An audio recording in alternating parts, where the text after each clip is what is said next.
Hello, welcome. How is it going on this Wednesday? It is Wednesday. I know what's going on. Hello, how is it? How is it going? Oh, why? Huh? Camera privileges revoked?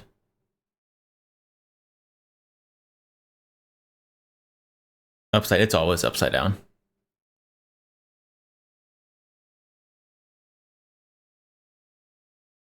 There we go. Oh, kind of. There we go.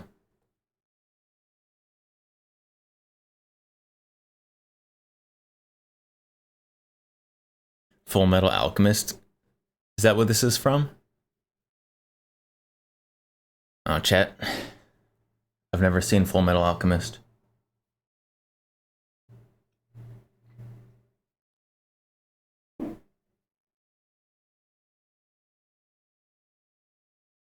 I know that Full Metal Alchemist is like supposed to be like one of the greatest anime ever, but I don't know. I've never gotten around to it.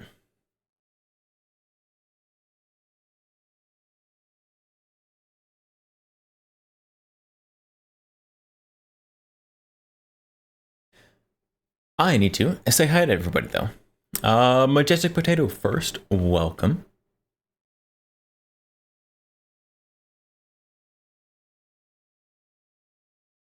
R15 just subscribed for 2 months. G3 Matt, thank you for the subscription.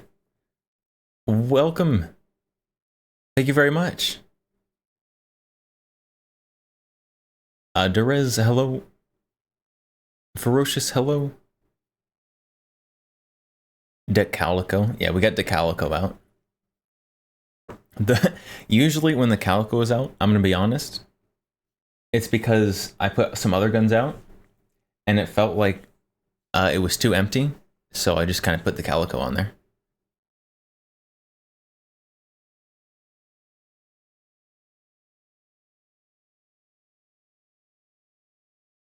We have, I'm pretty sure most of you guys probably have already heard, but Glock is making some very controversial moves. Is that compact M&P right here?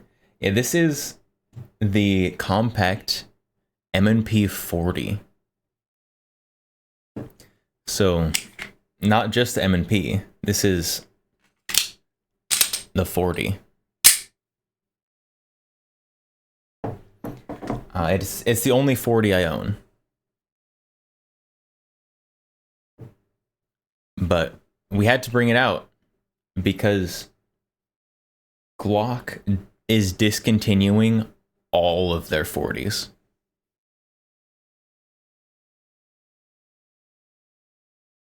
Which is crazy.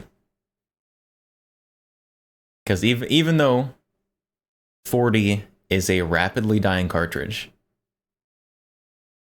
it's nowhere near dead. There's still a lot of old fuds that love 40. It means they might be going cheap. They're already going cheap. What's going to happen now is we're going to see a huge price spike in Glocks, because everyone's going to try and scalp and price gouge them.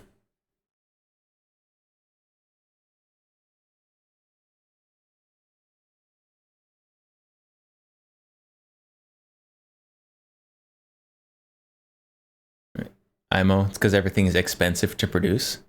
For us plebs, even for corpse.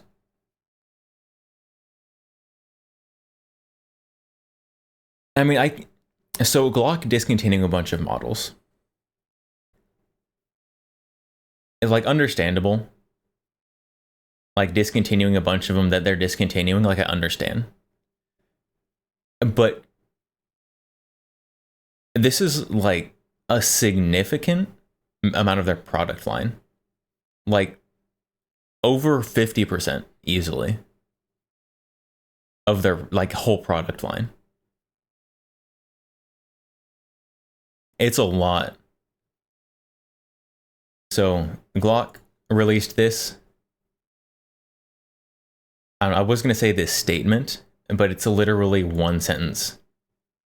Streamlining our portfolio for a stronger future. And they're discontinuing so many things. Can you get the link? So here's the link. So it would be a shorter list if they just listed the things they're not discontinuing.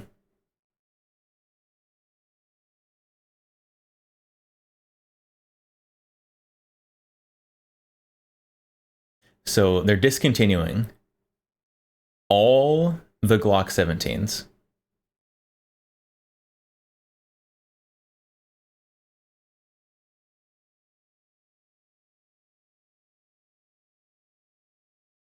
Except for the California Glock 17, probably. I don't know if they're going to keep doing the Gen 3 Glock 17.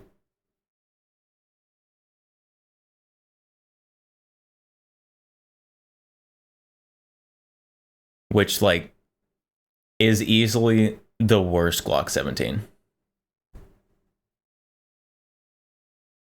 But they're getting rid of all of the best models of Glocks. So they're getting rid of the 17L, all the versions of the 17L. They're getting rid of the 34, all generations. And like clearly those ones are the best Glocks, right? They're trimming a lot of fat. Like I understand like getting rid of like the Gen 4s for things that you have Gen 5s for. Like yeah, makes sense. Makes sense. Glock 19s, Glock 17s. Getting rid of the Gen 4s, okay, they've got Gen 5s. Getting rid of the Gen 5? Crazy. It's like everything on this list that has a generation previous to Gen 5. I understand getting rid of. I get it, you know? And Gen 5, however, is the newest one. You're literally getting rid of your newest products. They're getting rid of the Glock 49. That's their most recent one. This is the newest Glock right here, and they're already getting rid of it. This is going to be a collector's edition Glock. The 49. That thing's only been around for a year. What's the 49? The Glock 49 is the Glock that has a Glock 19 sized frame and the Glock 17 length slide.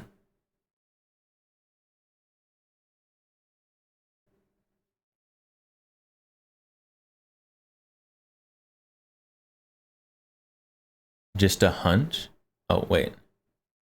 Someone with a lot of power is threatening Glock to stop producing. It's looking like. Nobody has more power than Glock. Let's be honest. Glock is as boring as Glocks are. A Glock has a huge amount of power. You would need like mythological Illuminati level power to flex in front of Glock and have them stop doing things.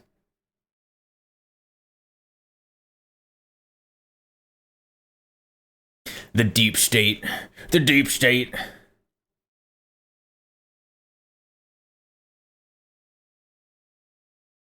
think Glock is the most popular handgun in the US. It is. So maybe I do think that for a single model of handgun, I think that the P365 surpassed any single Glock model, but Glocks, just like across the board, I think still hold like the top handgun.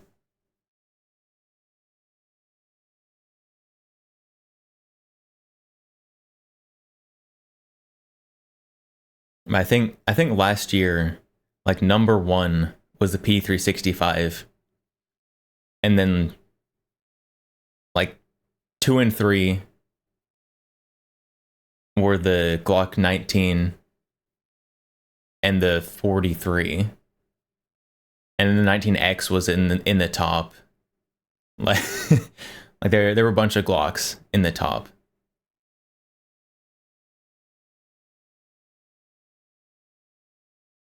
Something happening behind the curtains. It's in line with California Glock ban. I don't know. There have been all kinds of wacky, like, various gun bans. What this, if you want to get into conspiracy, what all of this looks like is they're getting ready for wartime production. If that's we're getting conspiracy here. I'm not saying, oh, get ready for World War III, but slimming down to just a few of the top models seems like wartime production.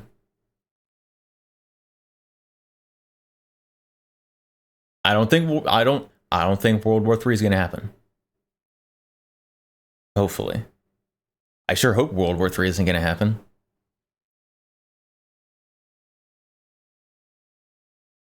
But that's if you're going to conspiracy, that's probably the most valid of the conspiracies. Are Glocks selling well in California? Well, the Glocks on California's approved handgun roster are.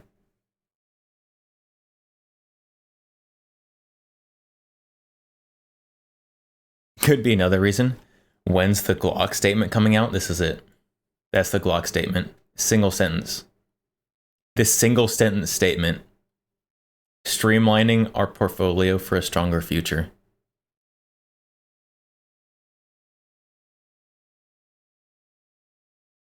Now, keep in mind, these discontinued pistol models are specifically for the US civilian market. That's what this list affects. US civilian market. So if you are a foreign country that can have handguns, or if you are a military or police agency that wants to contract for Glocks, you can still get these. This is purely discontinued for the US civilian market.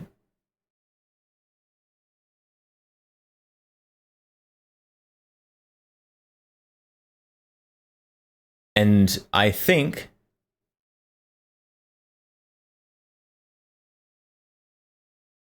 that makes it more sus, not less. It's a ban. They're not discontinuing all Glocks. You'll notice 47 and 48, not on this list. Well, 48 not on this list. There's a lot of things not on this list that are still going to be offered. You're still going to be able to get your 19X, your 19 Gen 5.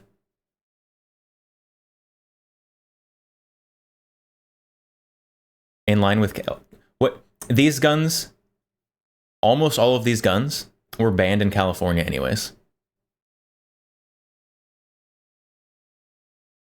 California trying to ban Glocks, most of these guns weren't available to purchase in California anyway. This doesn't have anything to do with California pistol ban. I'm not sure of many things, but I am sure it doesn't have anything to do with the nonsense California's trying to pull.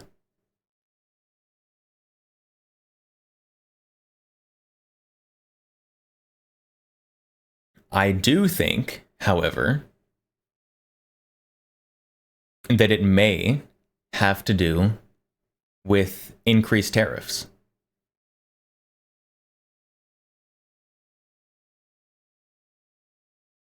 What about in the machine gun nonsense? That's all it is. It's nonsense.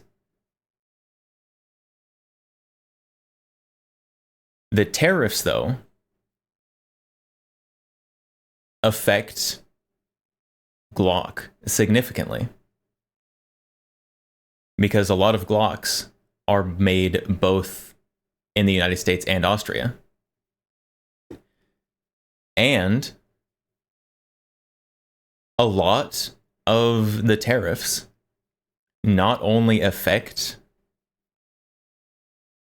things manufactured in another country and imported, it affects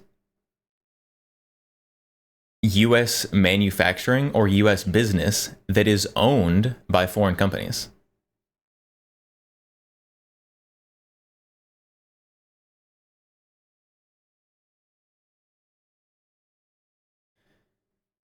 So even the Glocks produced in the US are going to be subject to higher taxes because it's owned by a foreign company.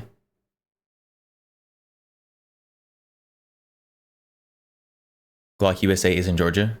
Yeah, so the Glock US manufacturing plant is located in Georgia, but it's still owned by a foreign company. And so their business taxes, the tariffs are still going to affect them. And so the Glock bottom line is being raised. So cutting down on all these models does cut down on machine time, manufacturing time. It does significantly streamline their manufacturing processes, which does reduce the cost of manufacturing. Which Glocks are still available in the US? So you've got 19X, you have the 19 Gen 5, you have the 48, the 42 and the 43, the Glock 40 Gen 5, the Glock 20. I think the Glock 20 got a Gen 5, didn't it? I don't remember if the Glock 20 got a Gen 5. No more 40s. All the 40s completely gone. Oh, and we can just pull up Glock. All right, we can cross-reference these, chat.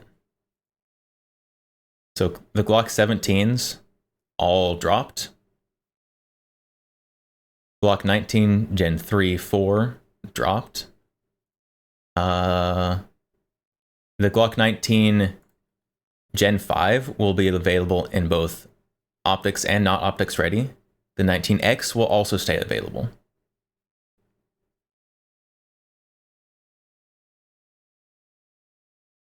So these three right here are going to stay. You know what? You know what we should do?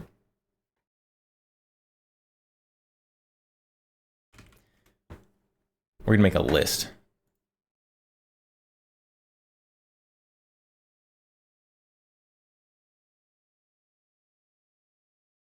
We're going to make a list of the Glocks that are staying.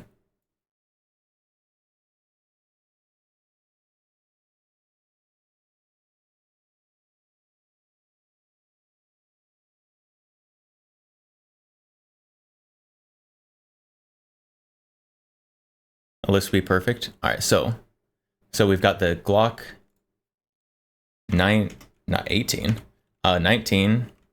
Gen 5, 19 Gen 5 MOS, 19X. So those three, those are staying. 26 gone. 26 Gen 5 Oh, we're keeping the 26 Gen 5 for some reason. Okay, 26 Gen 5 staying. 34 gone. 34 Gen 5. 30, 34. Yeah, Gen 3, 4, 4, and 5. Yep, all 34s are gone. The Glock 43 and the 43X and 43X MOS are all staying. So we've got the 43, 43X, 43X MOS, and the 45 and the 45 MOS are staying. Oh, the Glock 17 Gen 3, you're right, you're right. 17 Gen 3.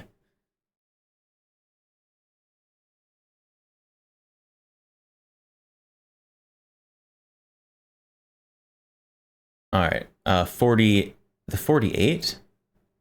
Are they keeping the 48? They're keeping the 48.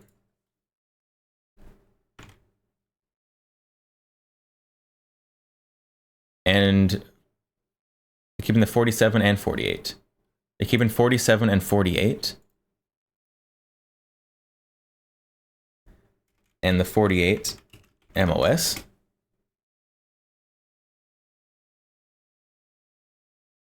Uh, 44, they've got to be keeping the 44. Yeah, they're keeping the 44. All right, so here, these, we zoom in on that. There we go. So these are all the 9mm that are staying.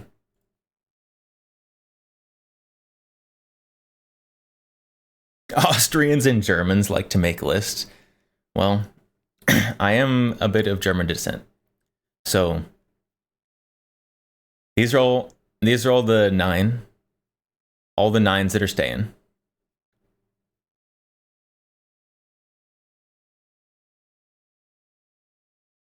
If it's not on the list, it should be fine. This list right here is the ones that are staying. We're making a list. All right, 40s. I'm pretty sure all these are gone. So 22, 3, 4, and 5 gone. 23 gone. 24. Oh no, 24 is 45, isn't it? Oh no, never mind. No, it's not. 24 gone. 27. All gens gone. A touch of Teutonicism. Yeah, we're literally making lists here. 35 gone. The cut ones, whatever. All right, 10s. The 20 Gen 3 and 4 are gone. 20 Gen 5 we still have.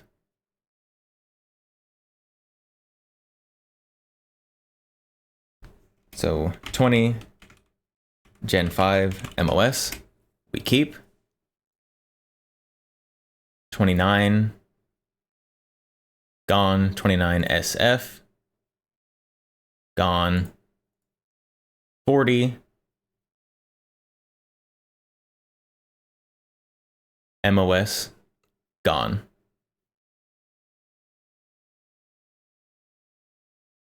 All right, the 45s. We're only keeping one 10mm, the Glock 20 Gen 5 MOS. That's the only one. That's the only one staying around. RIP 29 small hand cannon. Yeah, RIP the small and the large 10mm. Gone.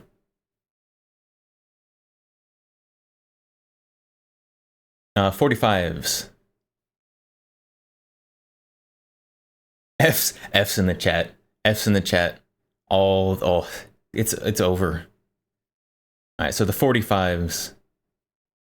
So the 21 21s, Gen 3, 4, and SF are gone. So we keep the 21 Gen 5. So 21 Gen 5 MOS is staying. So we've got a 45. 30s. 30, 3, 4, and 5 gone.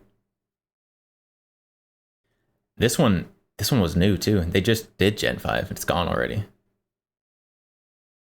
36 gone. 41 Gen 4 gone. Doesn't have a Gen 5. 45 gap. There's no way they're keeping 45 gap around. 37, 38, 39. 37, 38, 39 gone. 42 is staying.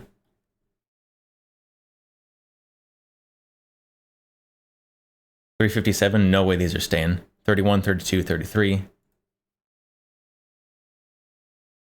31, 32, 33, Gen 3 and 4, gone. All right, there you go. So right here, chat. This is your list. This is the list of Glocks that are staying. So you've got 9, 22, 10, 45, 380.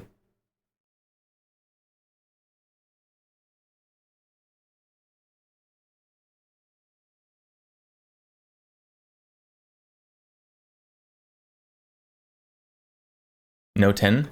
This one, the Glock 20 Gen 5 MOS is staying. That's the only 10 millimeter.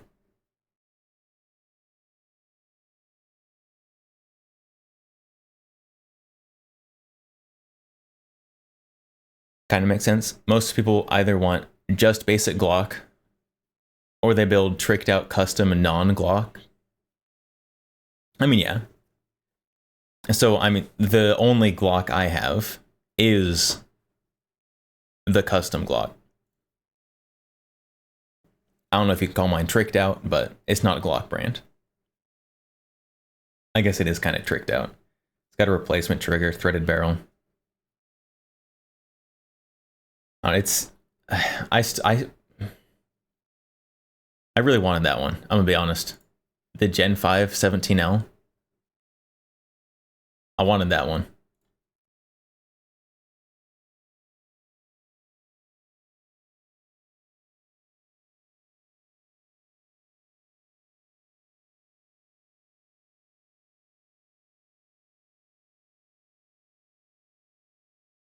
So this is going to be Glock's entire lineup.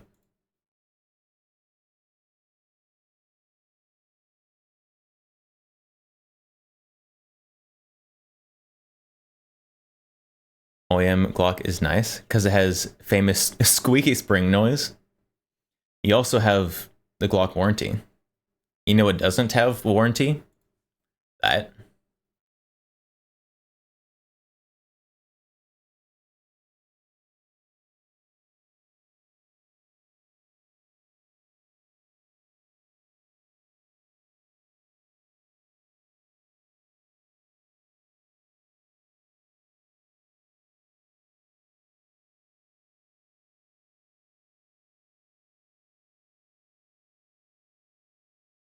There you go.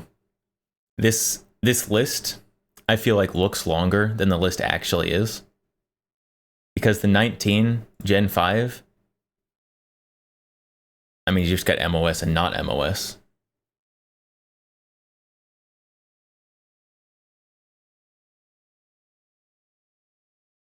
Driz, you've heard discontinued Glocks not having warranty anymore? I mean, that would kind of make sense. They're not going to have the parts. The whole reason that they're discontinuing these is to streamline production, so they don't have to keep as many parts around for different guns.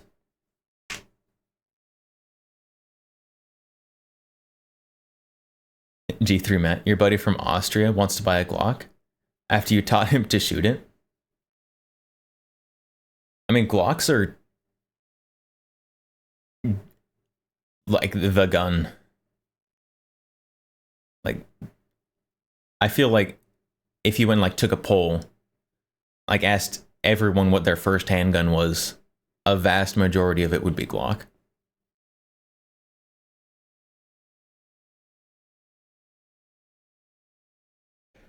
So chat, if you want any Glock that's not one of this list right here, I'm not going to tell you to panic buy it.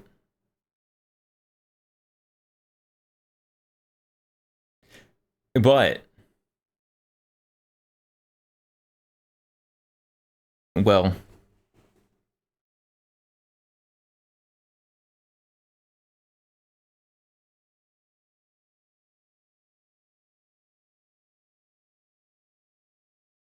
you also don't want to dilly-dally.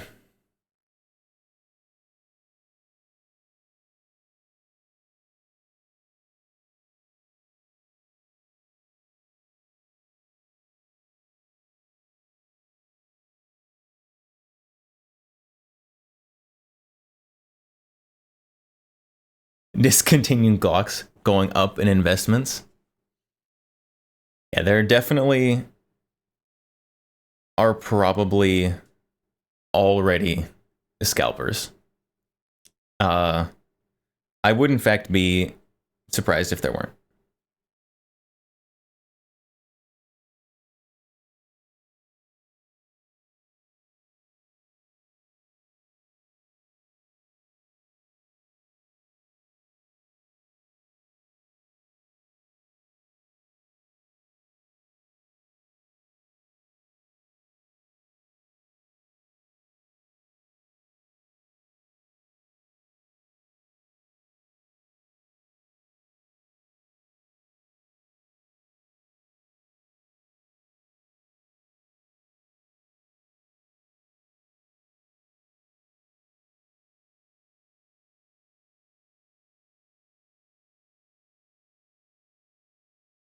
There's an older gentleman picking up a Nexus Scorpion upper. I don't know what that is off the top of my head. Sounds fancy. Has the word Scorpion in it. That means it's high. That means it's like a competition thing, right?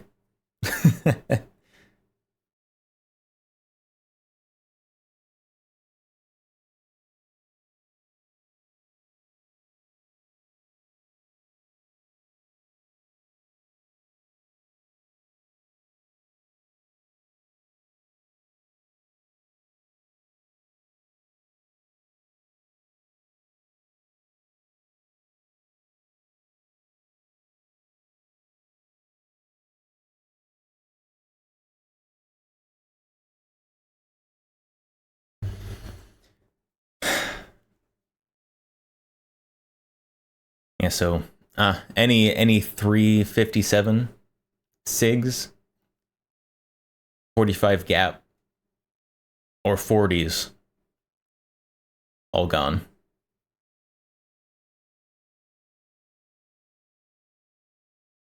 Just completely removed 3 calibers. I mean, 2 of them, let's be honest, 357 SIG and 45 gap, very dead. I'm surprised. I'm surprised they're not keeping 140. Like, keep like the Glock 22 Gen 5. Just like the standard mid-size one. That one, that's surprising to me.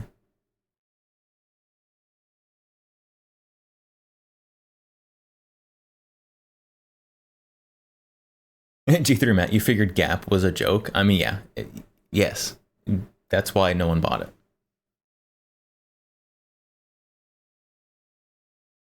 Yeah, I mean, getting rid of the 45 Gap, 357 SIG, overdue. It's overdue. Getting rid of 40s, I mean, maybe trim down a little bit. Like, get rid of some of like the outdated generations. Get rid of some Gen 4s.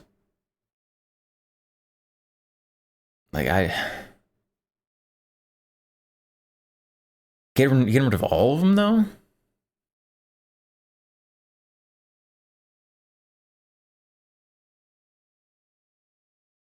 Oh, it's sad. I I am very much fighting the urge to impulse panic buy a Glock 17L or a 34.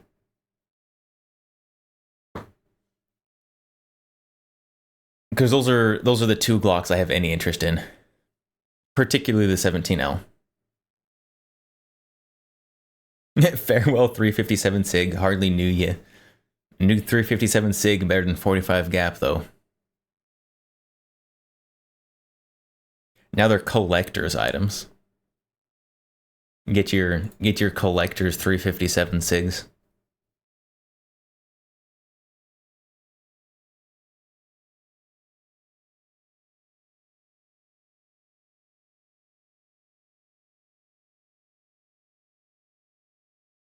Nothing wrong with getting the unobtainium that it's going to be.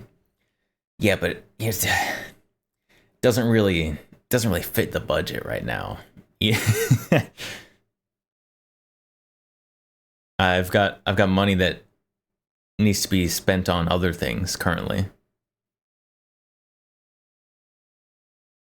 Credova. I don't know. No. They're gonna get harder to get. Price is probably gonna go up, at least early.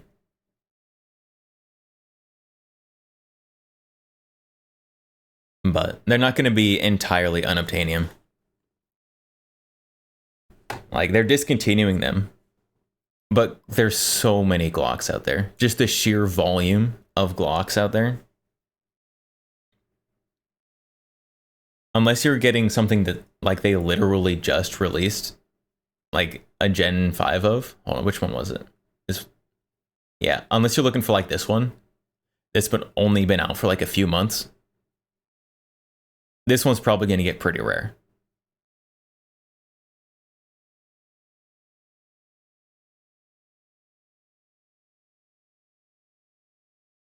Two times in price already is wild. Okay, they're not that expensive, chat.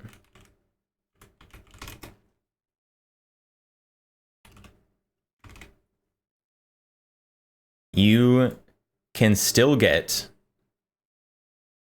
the Glock 34s for very reasonable prices. And like, yeah, there's going to be some people throwing them up here for way too expensive. But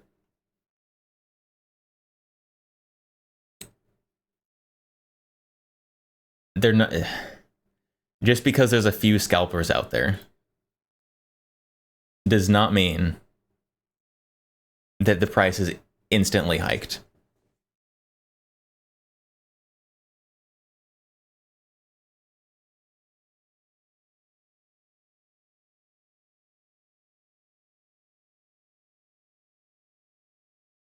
Scalpers.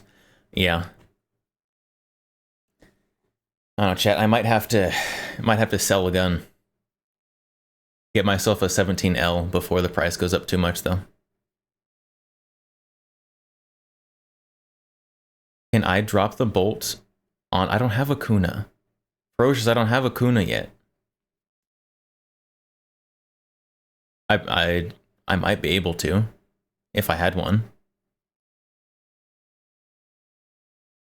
I mean, I can activate the magazine release, the button mag release on a like a G3.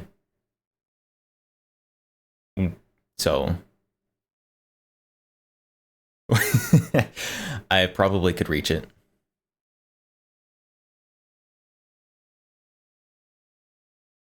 With Gen 5, they already increased parts compatibility between models quite a bit.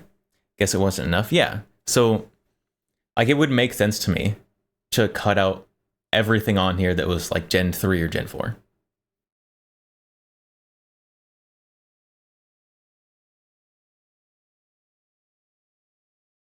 But getting rid of all these Gen 5s, it's crazy.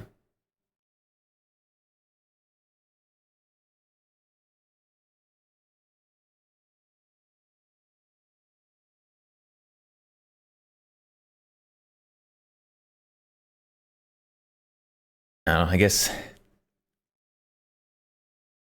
I guess everyone was expecting some pretty big changes since the passing of Gaston. Good old Gaston Glock. This is not the kind of change I was expecting, though. uh, this is not what I was expecting.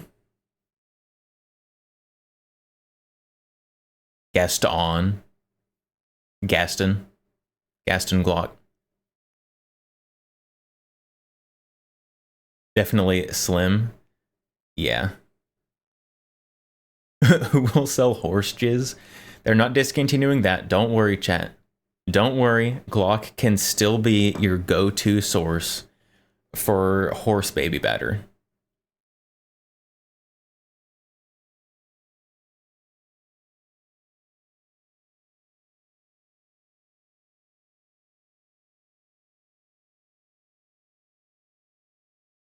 You keep hearing the Beauty and the Beast. Gaston in the animated Beauty and the Beast. Giga Chad. Best character in the movie.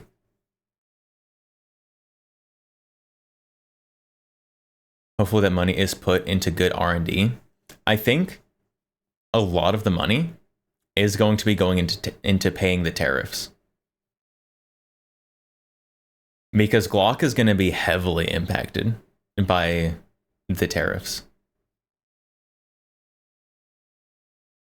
Because the tariffs, keep in mind, are not only going to affect products that are directly imported, it's going to affect businesses that are owned by foreign companies, which Glock is.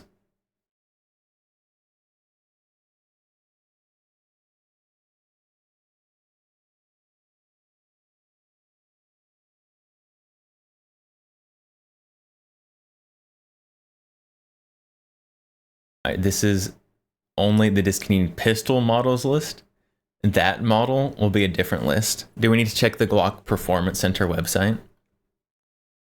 I don't think any of their horses have aged out in the last few months. Glock Performance Center. There we go.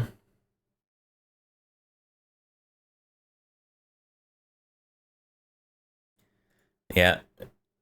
Glock Performance Center is looking all right.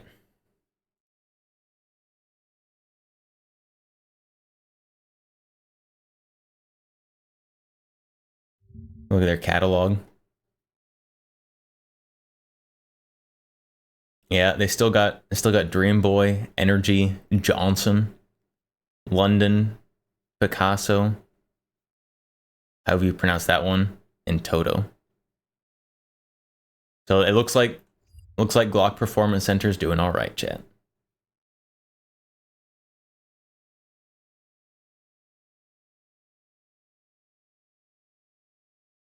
You heard tariffs gonna be backed off, maybe?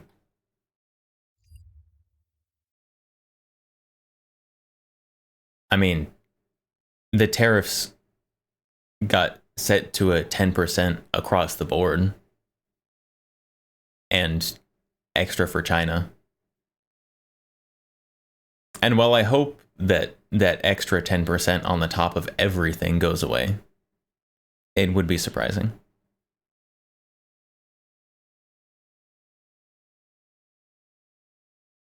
Those wacky Europeans.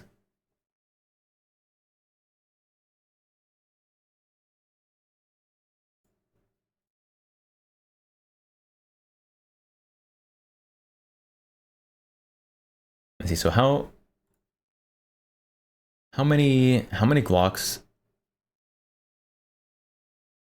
are being discontinued?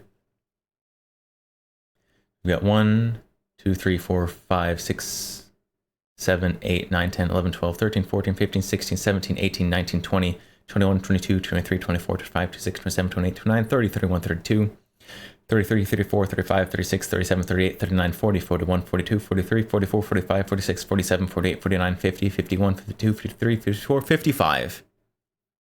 They're discontinuing 55 Glocks. That's a lot.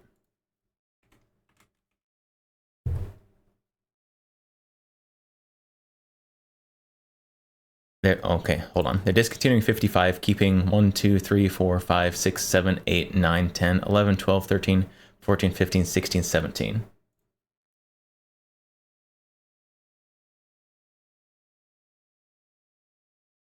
They are discontinuing 76% of their product line.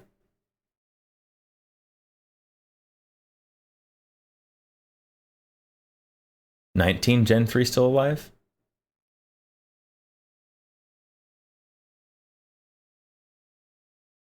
Oh, you're right. You're right. You're right. 19 Gen 3 is still alive.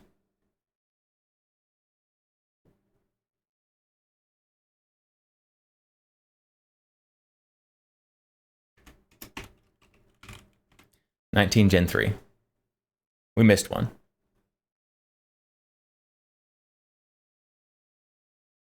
So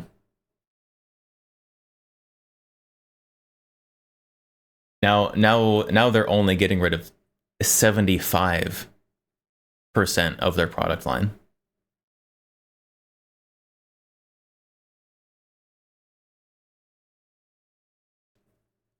That's crazy.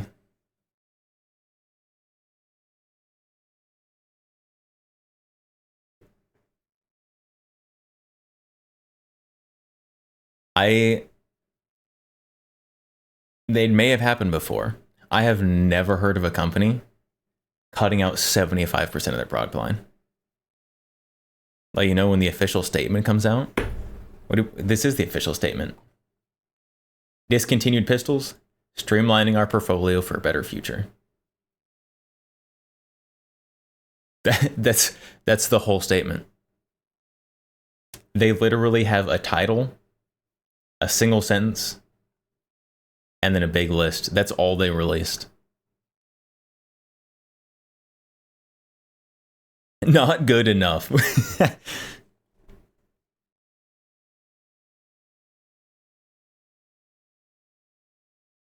All the boomers seeing the list.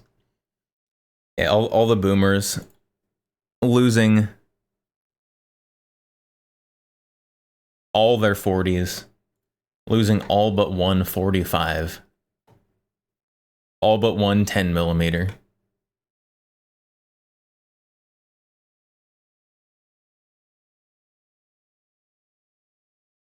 It's crazy.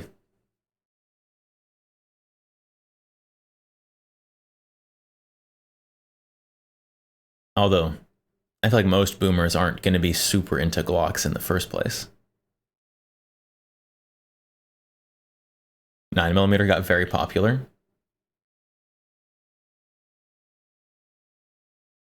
I mean, they're definitely the vast majority of the stuff they're keeping is 9mm. There we go. We can split it between 9mm and everything else.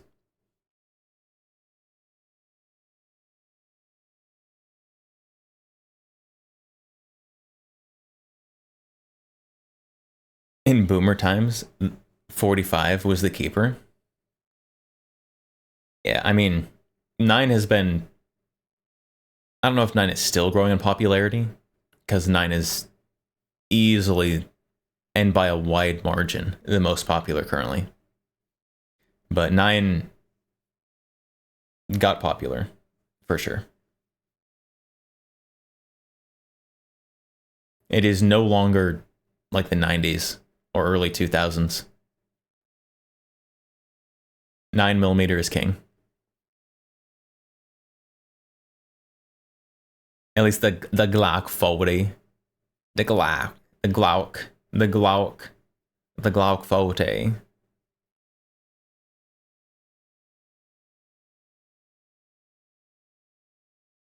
Ugh. Makes sense why Glock is keeping most 9s.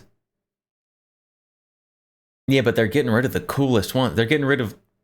Glock is literally getting rid of any Glock I had any interest in at all.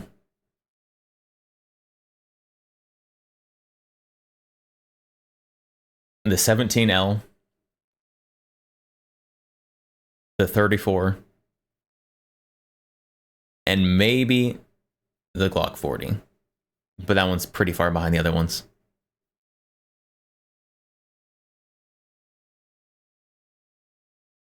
Oh wait, hold on.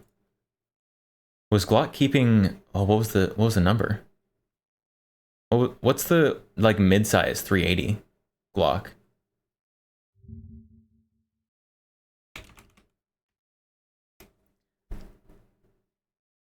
That's not the 25. The 25. Are they keeping the 25?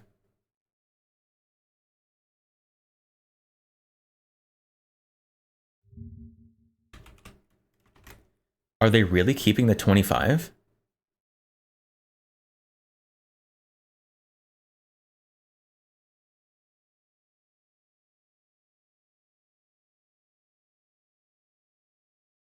The 25 isn't in the list of discontinued models.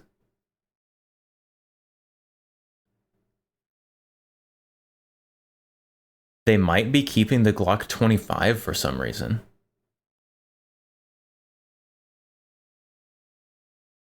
Mao. M. Sag. 40 is personal favorite. Are you Brazilian? So the Glock 25 may or may not be discontinued. I still see it for sale a lot of places. But I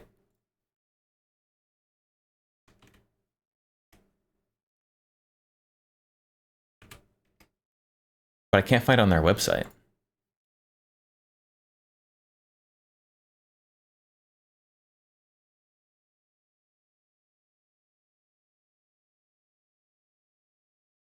Oh, they already discontinued the Glock 25. Never mind, they discontinued that one in February. Okay, that one's already been gone. RIP.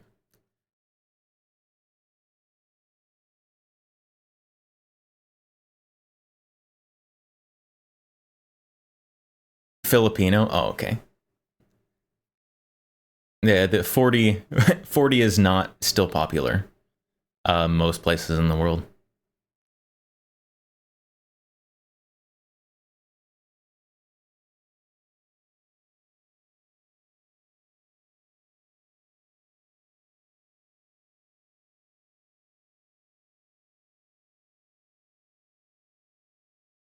Why do you have to put the viewer's personal hygiene choice like that?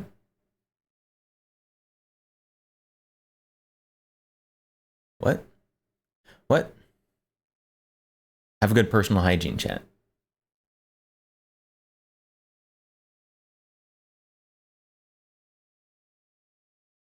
Said Brazilian? Yeah, Brazilian. Like, as in from Brazil.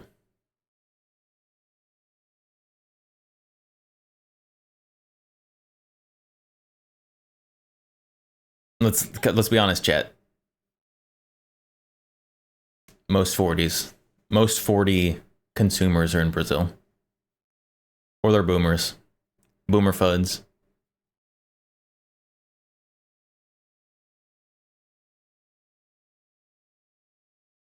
Chat, would you rather go to the gun range with a Brazilian who likes 40?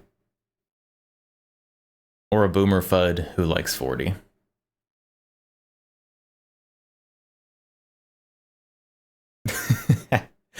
Personally, I'm gonna go with the Brazilian.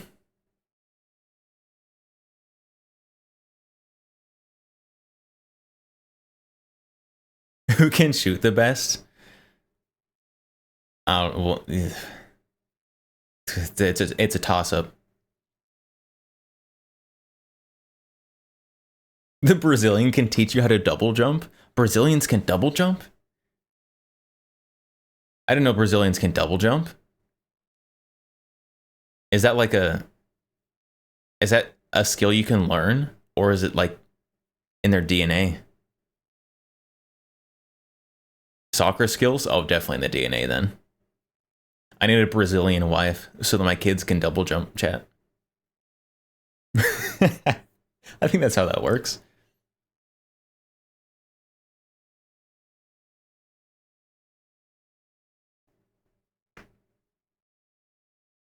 You'll get bonked if you explain it.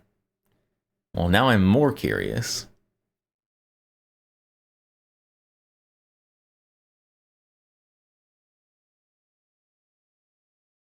Brazilian woman would definitely want me. Yeah, for sure. Gotta get green card. Gotta get a green card somehow.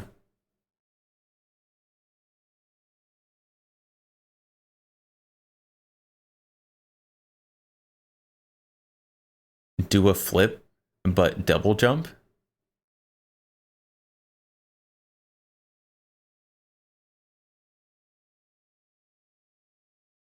I don't know what.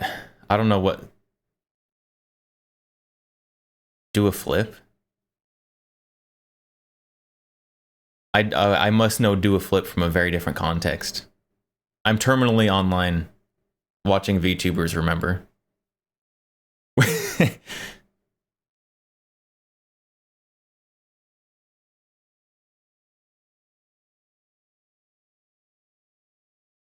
VTubers, yeah, VTubers. Do a flip like Fillion. Fillion does flips.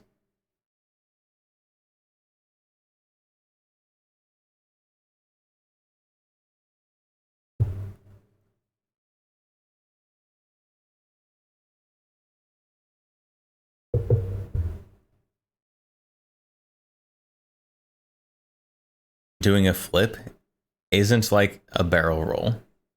I mean, a flip is just a sideways barrel roll.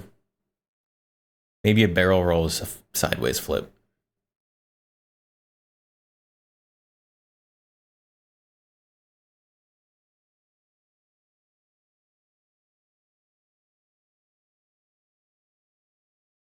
You got the double jump thing from Machine Gun Revengeance. Metal Gear? Metal Gear Revengeance? I've not played that. And this is very surprising, since I am such a fantastic source for entertainment media consumption.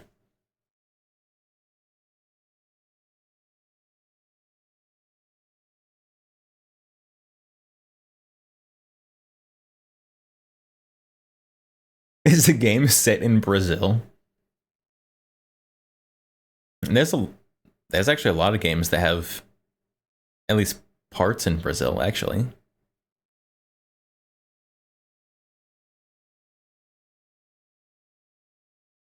I think a lot of, I don't think, I know a lot of the Call of Duties have things based in Brazil, maps or story missions or whatever.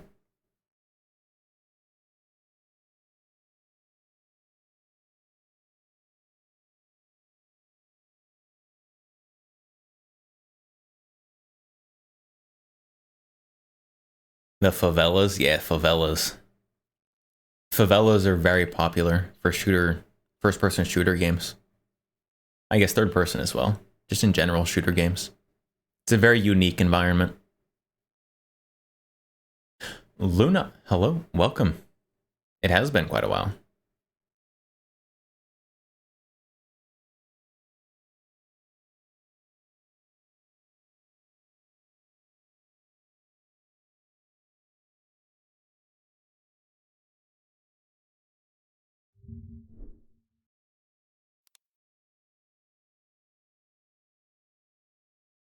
Let's see, has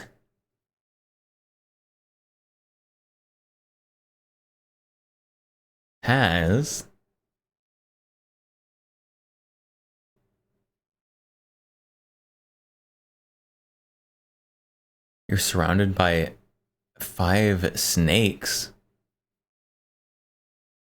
By what? Surrounded by 5 snakes. What does that mean?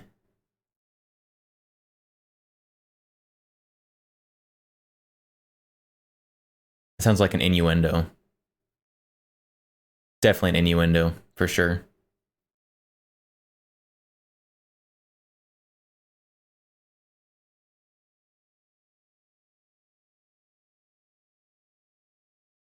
All right. There's been a lot of stuff. A lot of, well, specifically Glock stuff. Big sad. Big sad Glock stuff. However, NRAM is either just ended or still going. And there have been a lot of very mediocre products showcased at NRAM.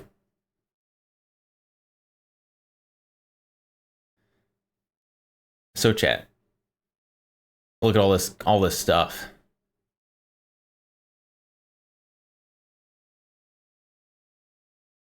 Is any of this worth looking at? Lead removing hand wash. I did just order some of that actually. Not this specifically, just like soap. Lead remover soap.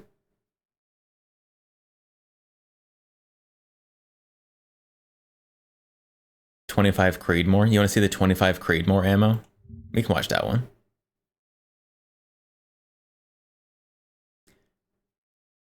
Oh, Mountain Billy. That one, okay.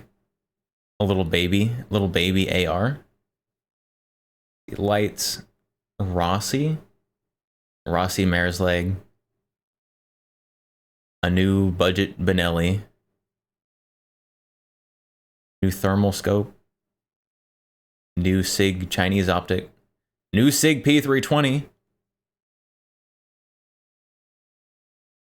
SIG makes more versions of the P320 than Glock makes anything now. Is lead remover soap a worthwhile investment? I think so. If you are shooting and handling guns a lot, I would say yes. I mean, if you go shoot guns like twice a year, probably not.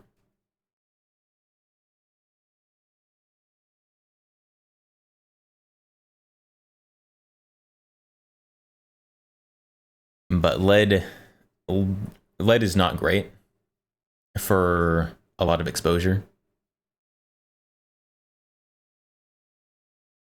Check top comment on 320.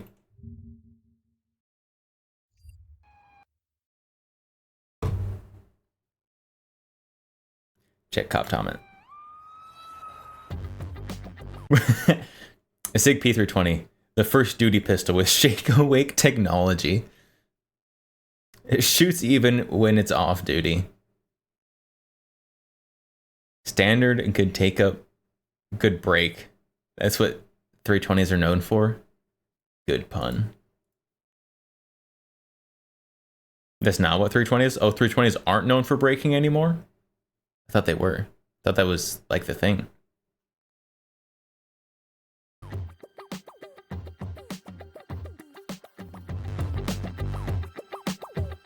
Is it holster safe? We'll see. Hey guys, Luke C here with TFB TV. We're back here. Who is that?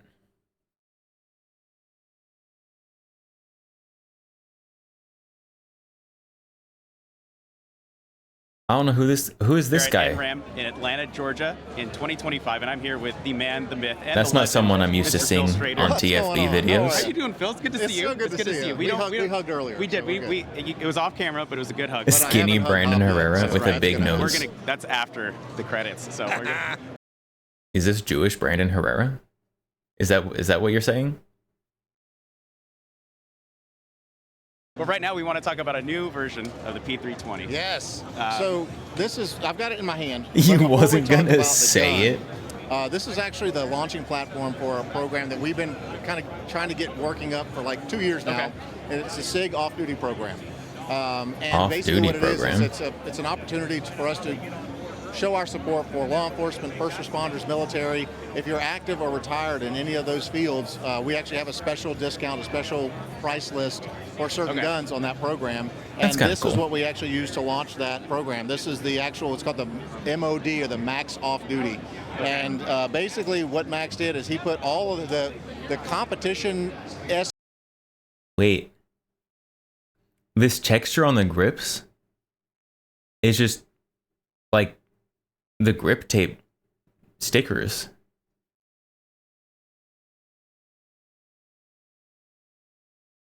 That's not even like embedded into the frame. That's just a sticker that they just threw on there.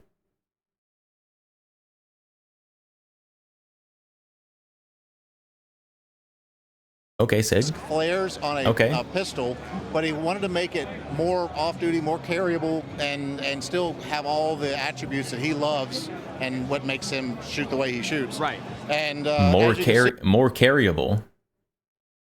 Nothing says carry gun like a full-size gun with a flared magwell. What? The first thing most people notice is the grips. So this is a Hogue grip tape that actually is cut specifically for this grip module. It comes in the box. We let the people put it on themselves. So, we put sticker on it plus $200. Whichever they prefer. Comes with a magwell, of course, included.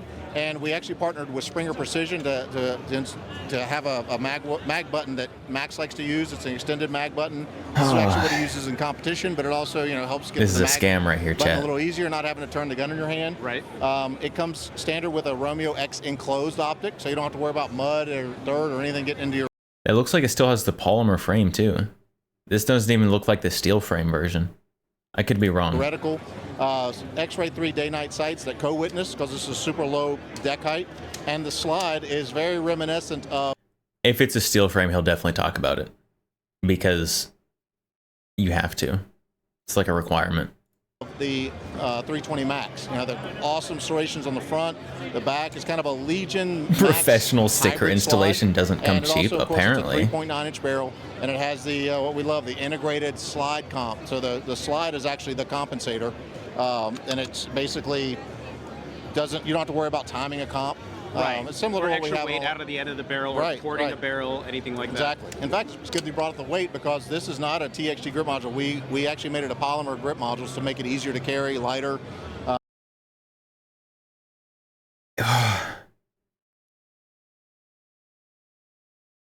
Now they're trying to sell us that having a polymer grip on your P320 is the improved version from the metal grip?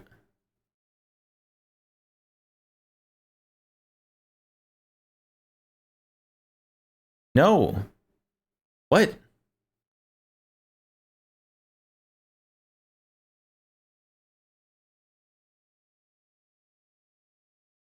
So this is a viable carry option if obviously if you're either in heavy clothing or cold weather or something, if you don't want to carry something that's smaller. Yeah. And it also comes with the low profile trigger that we include in the SXG.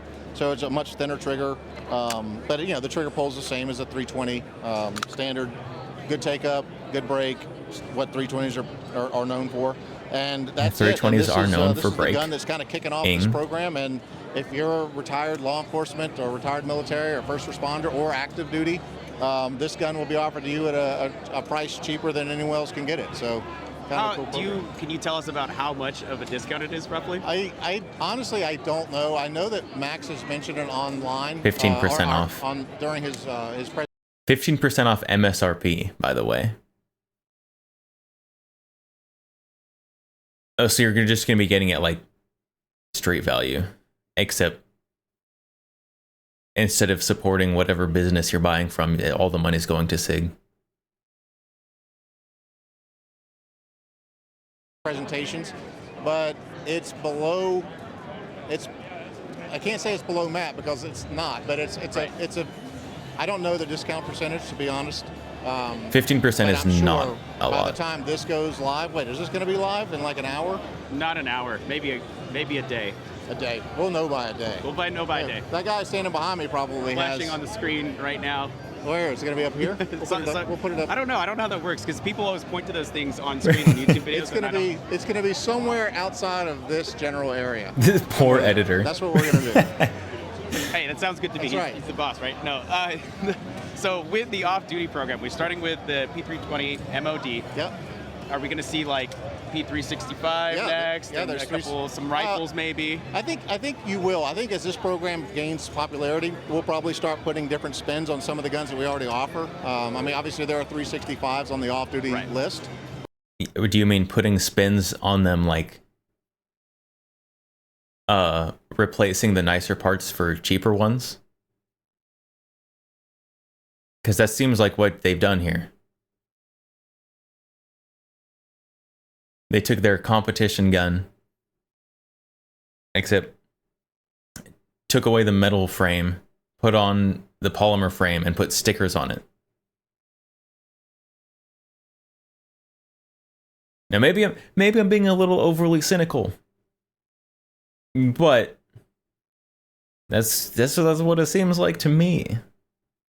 But I think if the program takes off, which we think it will, you probably it's likely that you'll see some similar modifications. Right, on like similar adding guns. some competition elements to some of the more like carry-focused guns or something like that. Yeah, it's gonna mix and matching everything, making it. You know, this is like you said. This is I guess it's kind of like Max's. This would be like a Max Michelle 320 Max carry version. Yeah, like this is his like baby, right? Yes, like, and he gets to share it with the world now. He does. He does. In fact, it's funny you shouldn't say that. I'm actually setting up a 365 for EDC competition, like concealed carry competition. So it's not completely out of the realm of possibilities that we could expand that into this program. And I'm not saying we will. IDPA competition. I'm saying we could. No, you have to do it now. You just said it on camera. Dang it! You guys are kind of known for that. Like I always say, you know, SIG is a company. They have a lot of SKUs, right? But I can almost. All right, chat. One thing SIG is known for. First thing that comes to mind.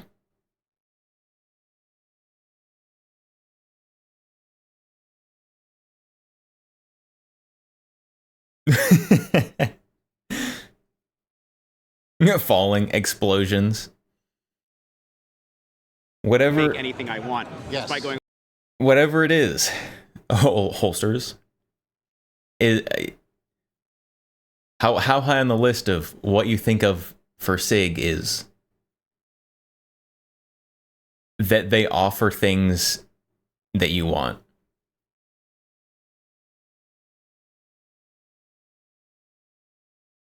It was pretty low for me. You can tell because I don't have a lot of SIGs. It's high. It's high for you.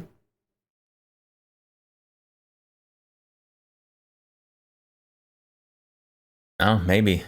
Maybe I'm just the wrong demographic. Going onto the configurator and picking out parts and pieces for every single bit, you know. That is one of the amazing things about the 320 and the 365 is they are so modular, and we're offering I think, the 320 and 365 are modular. I will give it to them. Steel, alloy, TXG, and several different sizes of polymer. Of course, now you've got. I do wish that there was better market support for the other modular guns that I think are better.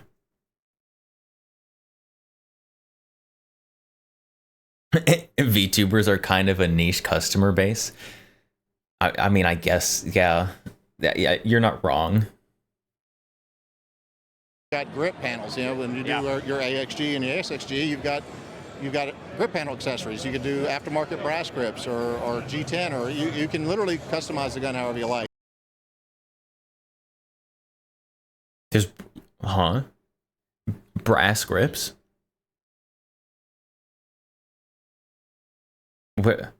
Where's the C320 brass grip module?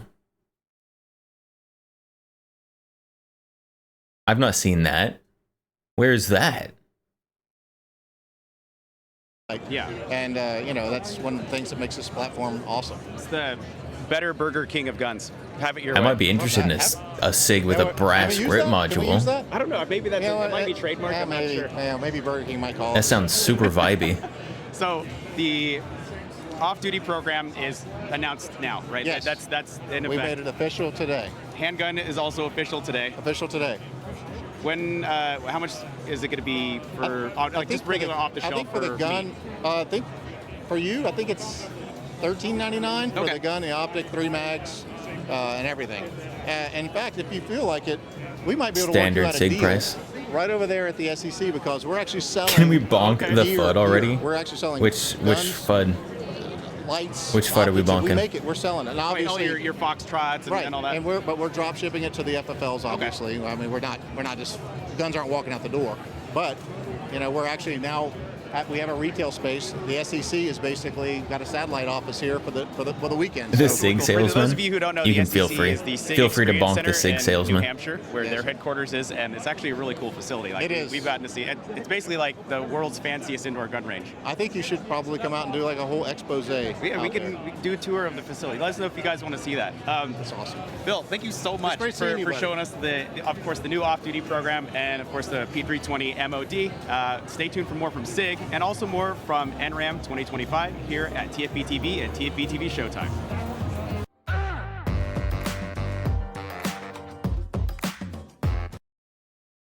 Well,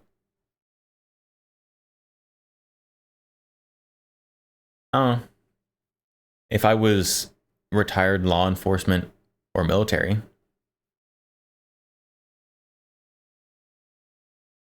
if that 15% off MSRP was actually lower than... No, it wouldn't be, right? So 15% off MSRP is probably going to be around or maybe slightly lower than street price, than market price. But then you're also going to have to pay shipping. You're going to have to pay a transfer fee at whatever gun shop you pick it up from. So really, really fast, it becomes not cheaper. 15% off non-sale items. Yeah, 15% off non-sale items, full MSRP is, I mean, maybe that's a good deal for like SIG mags and stuff, because those unfortunately do sell right about MSRP. So if you're looking for like accessories, peripherals, magazines, maybe. But something like optics, definitely not. If they've got optics on their new off-duty program, definitely not worth it.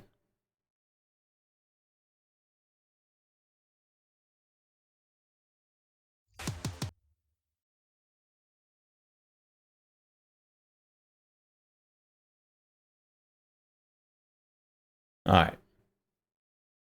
We got another one. Another video. Pets Keltec. Someone redeem the pet gun, or you just asked me to do it for free. Trying to squander me of my channel points.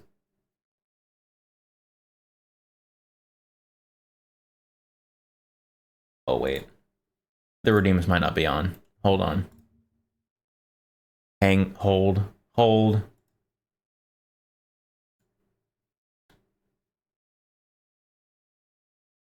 I might have turned them off.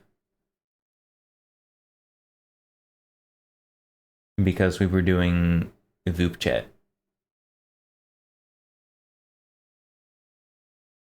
Yeah, I did. Well, now they're there. Now they should be there. He hates us. No.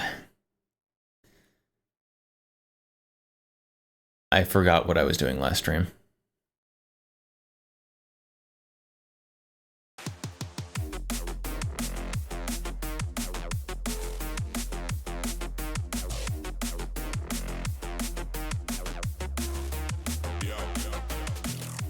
Now we can pet the Keltec. Hey guys, Luke C here with TFB TV. Welcome back to NRAM 2025. We're here in Atlanta, and we're talking to... Look at that little tiny AR. A new variant of one of their baby... I guess you can't really call it an AR-15. It's like a... You can, because it looks just like an AR-15, but it's not, because it shares no common parts. Right. So, what are you guys calling this variant? Small. This is our Gen 3 pistol, so it's basically... This is the gotcha size AR. Off the tube, and we put a little pick rail on the back end, so you can, leaves the option for the buyer to put whatever they want on the back. Right. So, is the tube that it comes with a tube, right? It has a tube on it. So the tube is integral to the lower, so it's part of the lower. Okay. Yeah. So you guys have basically made a new lower that now accepts like folding braces, right? We actually just cut the tube off. Oh, just straight up. Yeah, Just straight up cut it off. It's the same mold. Wait. It's the same mold. They literally just cut it off and bolted on the Picatinny rail. Very nice. Basically a toy. I think that this is designed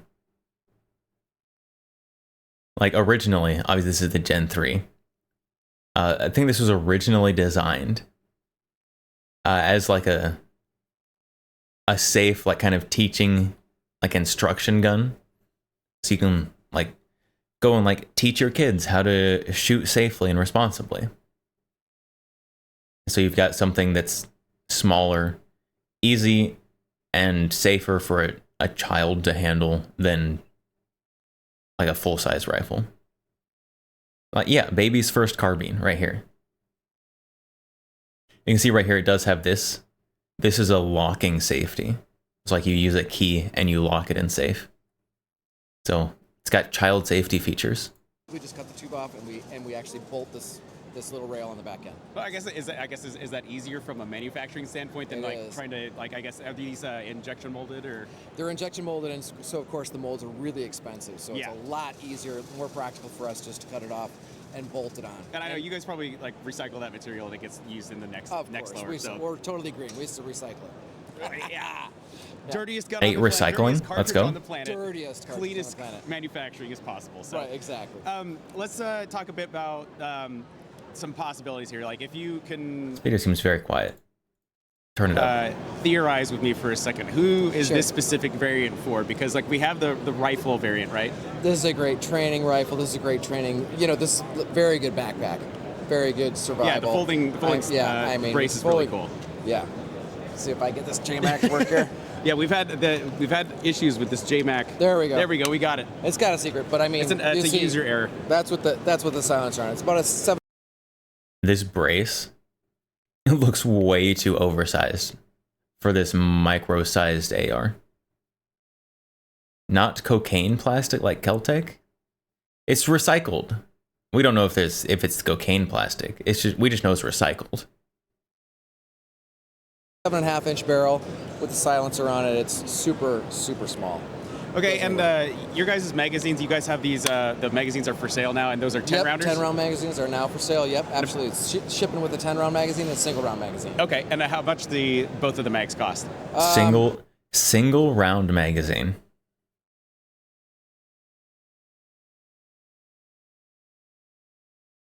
Well, I guess you get your reload practice in with a single round magazine.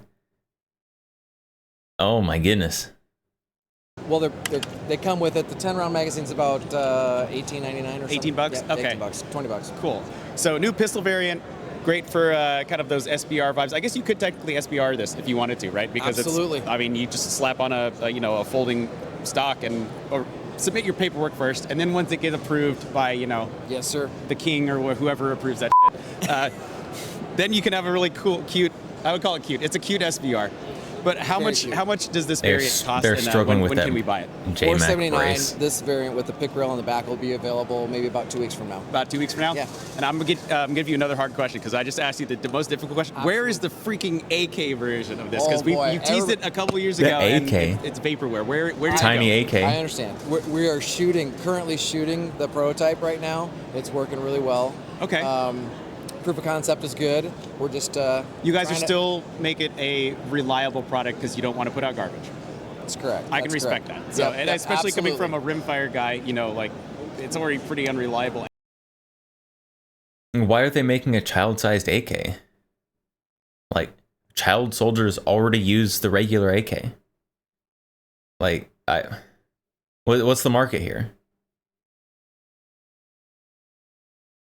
Like the AK is like the child size one.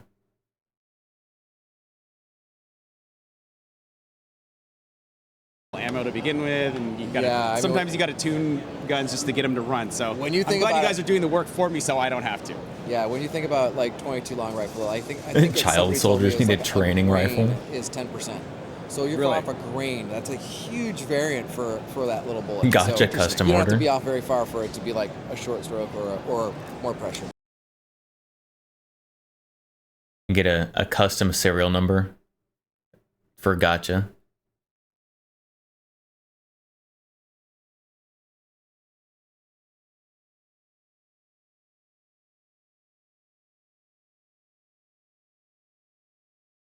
Fun AR build a customer brought in. The Fold AR upper. Did they not have the Fold AR lower to go with it? I guess if you're not going to SBR it, the folding lower doesn't do anything. Fold ARs are a neat concept. I don't know how well they actually work. Short stroke or more pressure. So did you guys have any issues with shortening the barrel length on this with reliability? I mean, especially with the suppressor on the end of it. So. Snafu Snake who just traded with one viewers. Sneku, welcome. How's it going? Playing Gray Zone. I've seen a lot of people play that. I've never played it myself. Maybe I should sometime. But how was Gray Zone? Did you do a lot of killing or do a lot of getting killed? I usually do a lot of getting killed when I play just like games in general.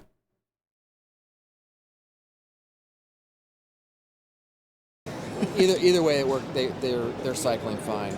But back to the AK, you know, the problem is one of money. We're only a year into this. Yeah. So we're trying to make some money with this guy first before we blow the tooling on Right. the AK. So if we want to see, expensive. if we want to Gray Zone see is the fun, AK, we got to buy less the stressful than AR-15 first. Tarkov. Yeah. Isn't that a little backwards? The world got the AK first, and then they got the AR-15. So It is a little backwards, yeah. I'm not Okay. gonna lie. So about $500, and in a couple of weeks, people can buy the pistol variant of the Goat 15, and then the rifle variant's available now, and I Yeah. guess you available can to buy viewers. you can order an SBR right now. Oh, you can. So we're making the SBR. Factory SBRs. Why doesn't Gotcha already have one?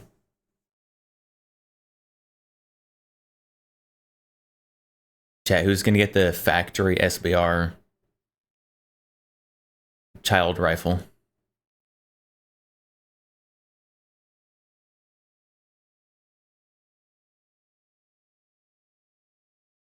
Someone didn't wear their ears at the range. Was it you?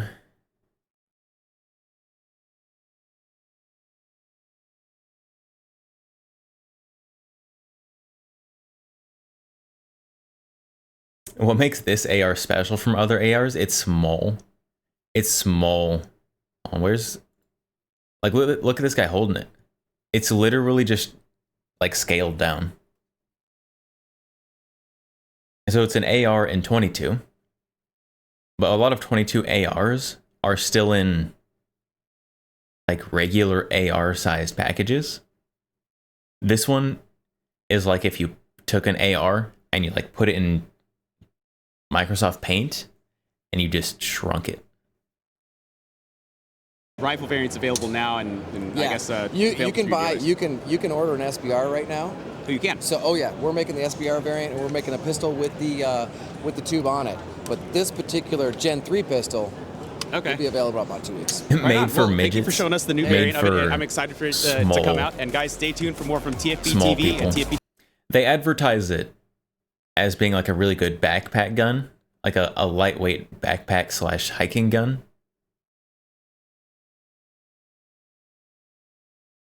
But we all know that it's really, like, its intended purpose is to be like a baby's first rifle, like to train safely, train children, give them something small, something their size, because giving a small human something that's way too large for them is not very good. Training child soldiers, or just training children that are growing up in gun households. Something cheaper than a 1022? I don't think it's not cheaper than a 1022. But it is downsized. So a 1022 is still, there are, I guess, youth / junior size versions of 1022s, but this one looks cool. It's like dad can take his full size AR out and hand this little one to little Jimmy, and they both have matching guns.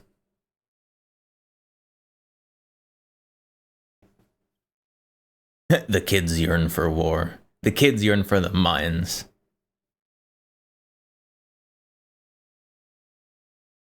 Only conceivable reason is to familiarize children with the controls of a full-scale AR. I mean, kids do want to like match their parents. Kids are copycats. So like if you can give your child like the copycat thing just size down for them, they're probably going to like that more than something that is a different platform. They yearn for both. The kids yearn for the iPad. Kids yearn to be drone operators. What is this one? Oh, a new ammo. New niche ammo. Dead in 6 months.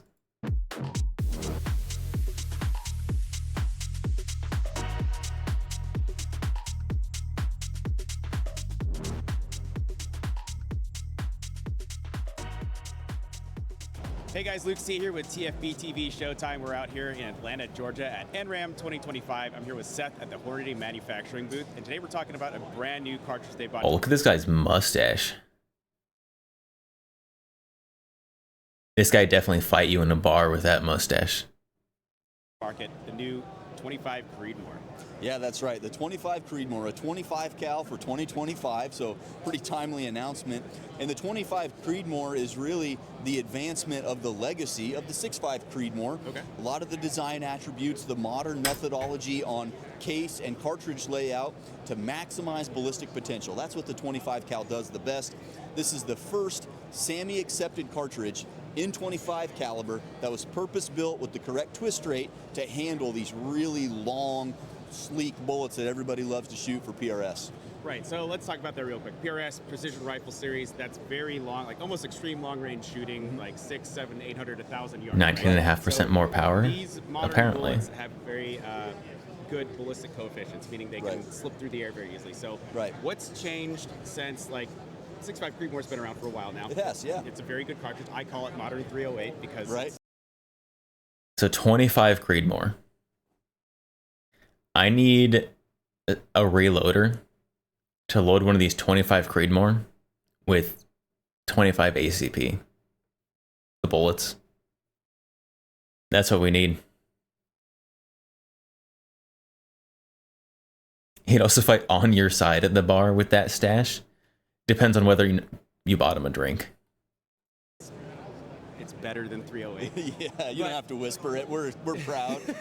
So with 25 Creedmoor, what advantages are we getting over something like, say, the Legacy 6.5? Yeah, so you're going to get very similar performance. There's no doubt about that. Okay. This is in the minutia. But for the very discerning shooter, for the really talented competitor... Oh no, chat, I'm not a discerning shooter. The recoil in a 25 Creedmoor versus a 6.5 is going to be really close to a 6 Creedmoor, really low recoil when you compare it to a 6.5. So the reason that's an advantage in these precision rifle games is it's vitally important that you see your trace and you see where that bullet lands.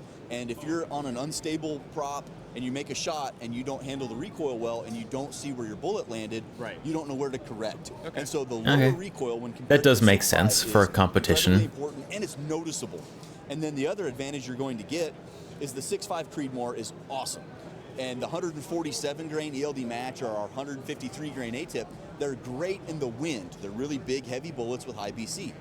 The 25 caliber is going to give you virtually the same or better wind performance than those 147, 153 grain bullets, but it's doing it with a 134 or 138 grain bullet. Okay, so a little bit lighter. Yeah, so not only do you have less recoil, you have flatter trajectory, and you have the best wind bucking capability. And for that discerning shooter, the difference in how much do they cost per round? From the time I pull the trigger to the time I do my second and third shot, those little small wind switches, the 25 cal sleek bullets are not as sensitive to those minor wind changes as other 6.5 for competition shooting bullets. And precision stuff. Again, for the I feel like most, this gives the vast majority you will hit what you're aiming at more of often new at further cartridges are ranges for with these really low competition drag 25 cal bullets. of various so kinds. Basically, I think what you're getting at is like the 25 Creedmoor compared to 6.5 Creedmoor is just a little bit more environmentally resistant after it leaves the muzzle. That's correct. So you're taking away the unpredictability downrange with this cartridge. Yep.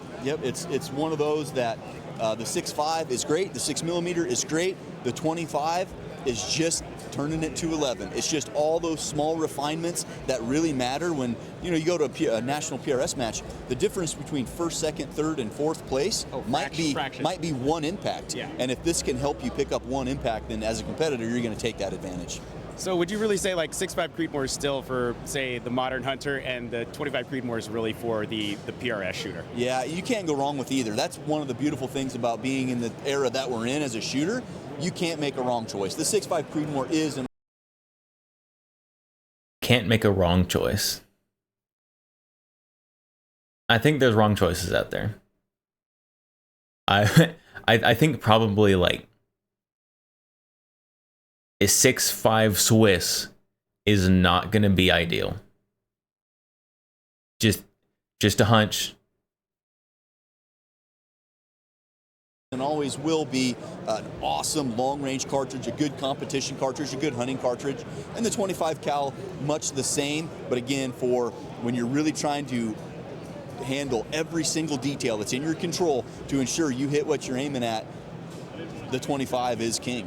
Yeah, and speaking of details under your control, you guys are obviously going to offer 25 Creedmoor in your common offerings like Hornady Hunter, we've Match got, Series. The match line, like I have here, I just want to know how much they cost per round. 2,800 feet per second, and it's also offered the new the fancy competition round. That's 128 grain ELDX. Doing tell me how many dollars I'm throwing downrange like, with say, each trigger pull. You guys are Hornady. You're a reloading company. Oh, yeah. What about components? Can I get cases and projectiles from you guys? That's right. We're shipping them right now. Dies, match grade dies, brass, you name it. We've got all kinds of bullets, and that's really cool. Wrong choices are out there. Folk dancing, incest, and 357 SIG. I think one of those three is a wrong choice.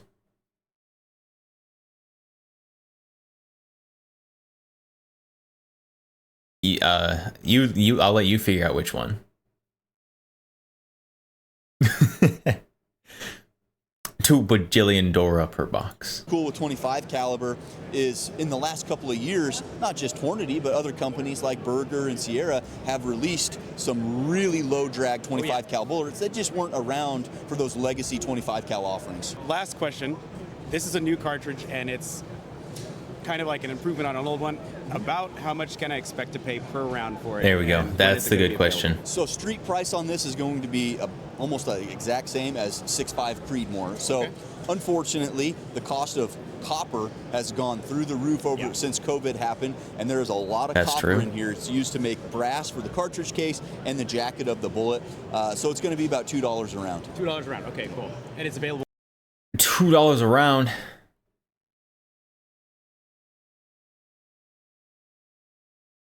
I guess it could be worse.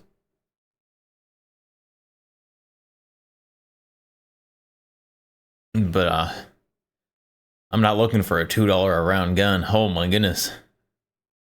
Now? Yes. Awesome. And how many? I'm looking for mag dump into trash price ammo. Yep, the Match and Precision Hunter. Any chance for anything else down the road? I'm sure there is, especially if the cartridge takes off. We understand that this 25 Creedmoor isn't going to set the world on fire like the 6.5 Creedmoor did, because it's a niche cartridge for a specific niche. However, if people are shooting it, I like that the sales rep says that. I like that he says it's not going to be the new biggest best thing. It's not going to take over everything else. It is niche. Because most people coming out with new cartridges are like, oh, this is the greatest thing ever. Everything else is going to pale in comparison. The whole market's going to be making stuff for this cartridge. This guy's like, it's a small niche thing. The people in that niche are going to like it a lot. But otherwise, just keep using what you're using.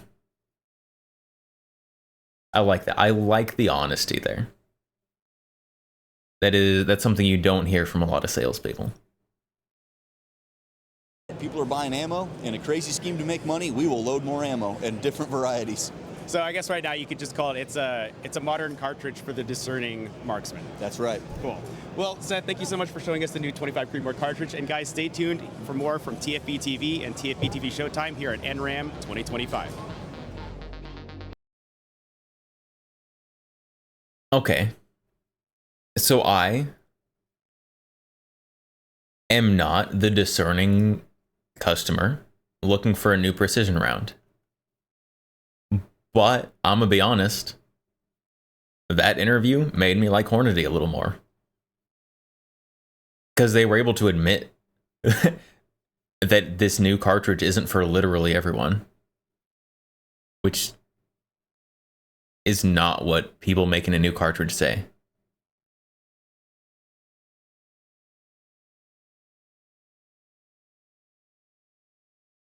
So it's not a product for me. But I like the company a little more. You like their critical defense ammo? Their critical defense ammo is good. I do. Well, I don't use it very much. But I do have my carry gun loaded with the Hornady critical defense.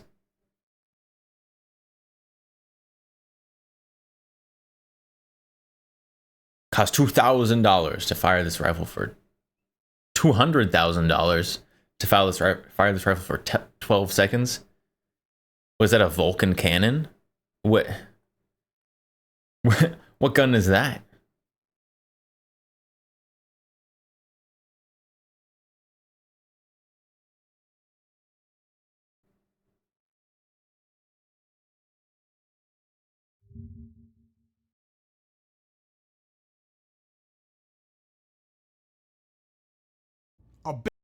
All right, chat.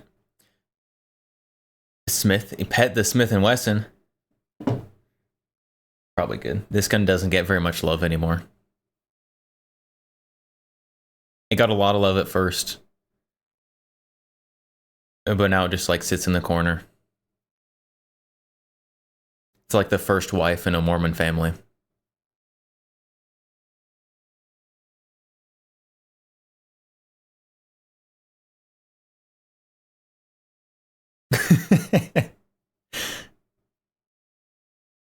All right, chat. Today, the main topic, although we've talked about other things, the main topic has been the Glock. The huge Glock moves.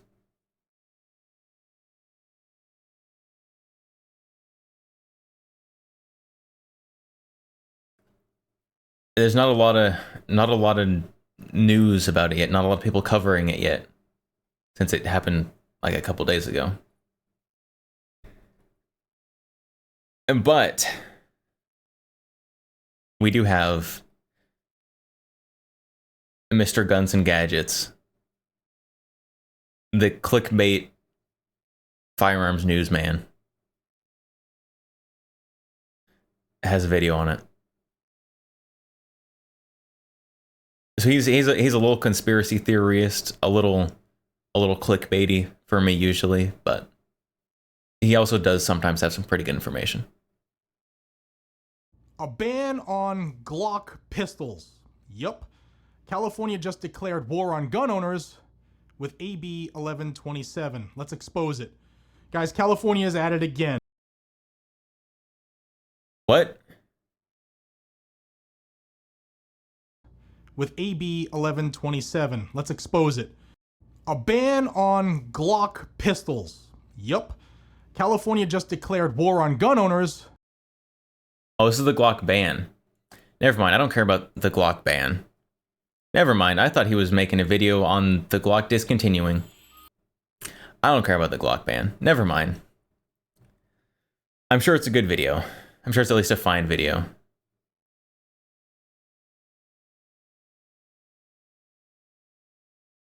Why is nobody talking?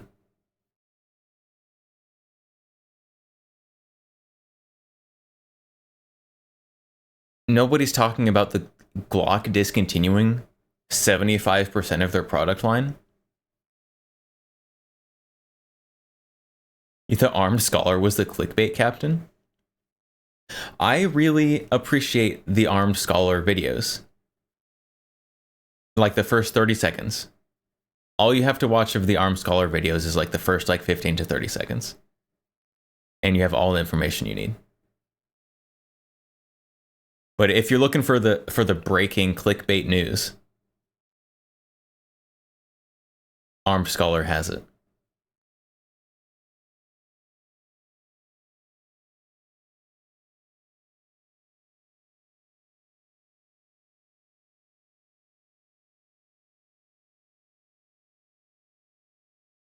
And I can't believe nobody. Why does nobody have any coverage on Glock discontinuing so much? Oh my goodness. I'm gonna have to do it myself, chat. I'm gonna have to make the coverage myself. Why is nobody talking about this? 75% of their product line.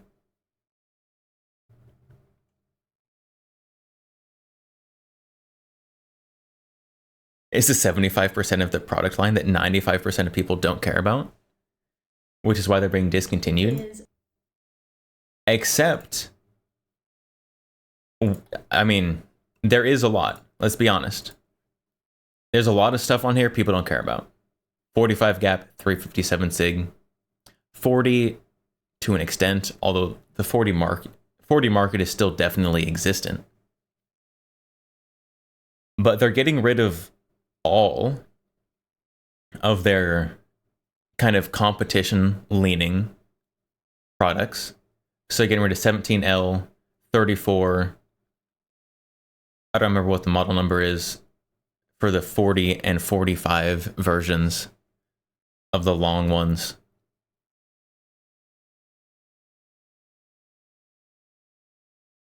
'23 Gen 3, not discontinued.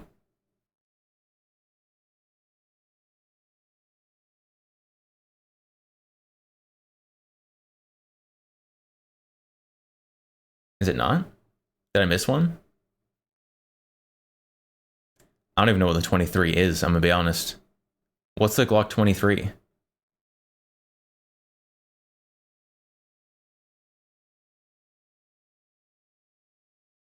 Oh, it's a 40? The Glock 23 wasn't. The Glock 23 was already discontinued. It's not here. Like the 25. Also, they discontinued a few guns back in February as well. So like they discontinued the 25 back in February.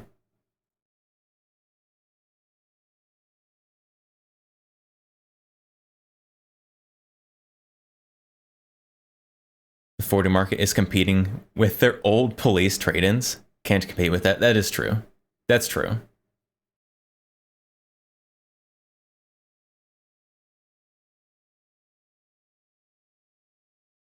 I feel like there's still not a huge market, but the market for 40s, while it's not large, way bigger than 357 SIG and 45 gap. Way bigger.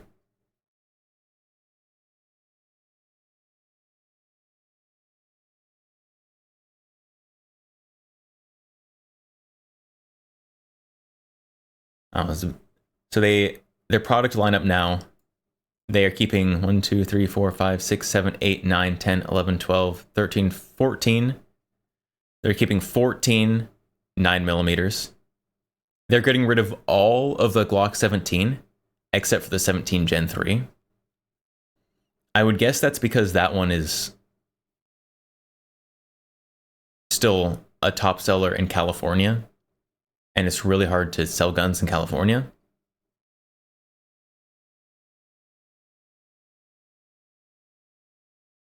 And then they're keeping 122, 140, 145, and the 380 little micro.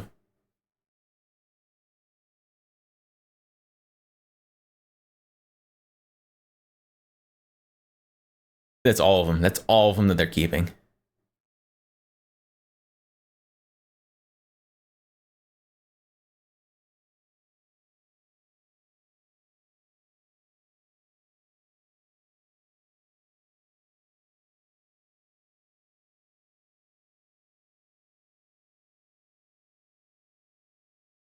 $34, $35 are going from the Gen 3. Yeah, they're getting rid of a lot.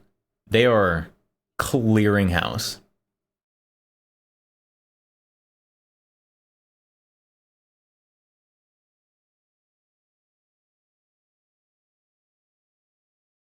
It is crazy.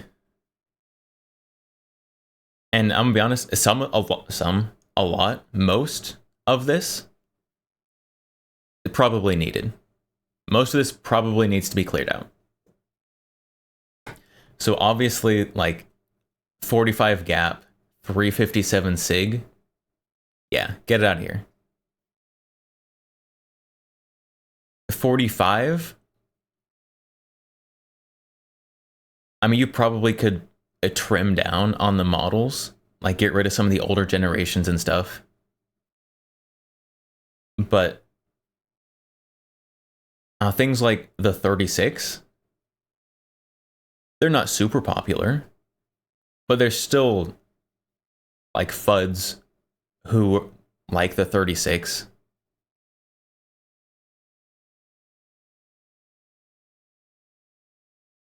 The 10s, like keeping the 20, like, yeah, okay. The 40?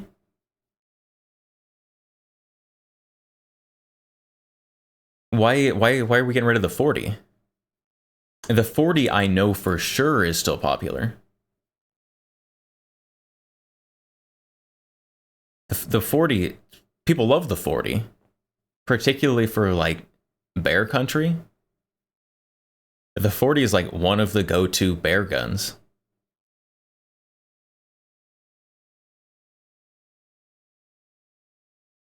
Whacked that one.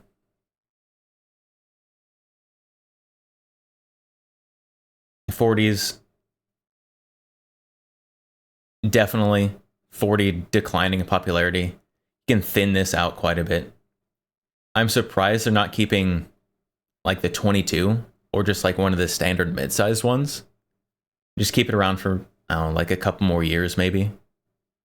This 40's dying. But it's definitely not dead yet. Not the BAFTA is right though. If you're making a 40, you are competing with the used market for 40s, which is booming right now because everyone's dumping 40.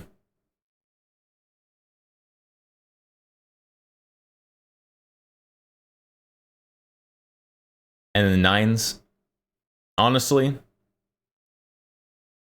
the 9s, probably they could use some thinning out, getting rid of older generations. Things like the 26. If someone's looking for a subcompact 9 from Glock, they're probably going to get the 43 or the 43X. And things like that. But I'm very sad they're getting rid of the 34 and the 17L. Particularly the 17L, because I really want one of those. I really want one.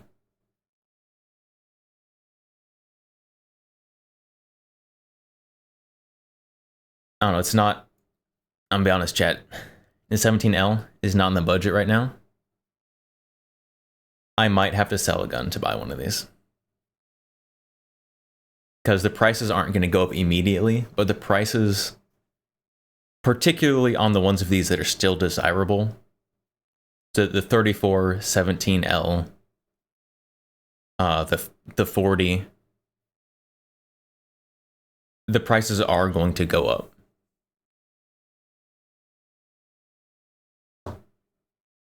Now, if I mean the Model 40, not the Glocks in 40 calibers, in 40 caliber. If you want one of these, just head down to your local Cabela's and look at their used guns. They'll probably have a few in there for like $200, $250. Like these guns used, very cheap.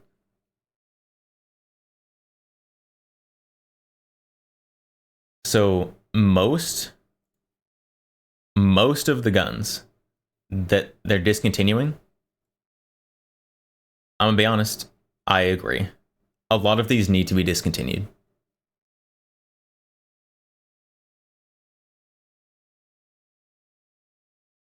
But I think they're trimming down too. I think they're trimmed down too far. Because there's a lot of these that I know are still super popular. And that I want. And I want some of them. And I want them. Specifically the 17L is the one that I want. I don't know. I don't know, chat. A lot of the trim down needed to be done. But I think they were trimming off the fat and they trimmed a little too far.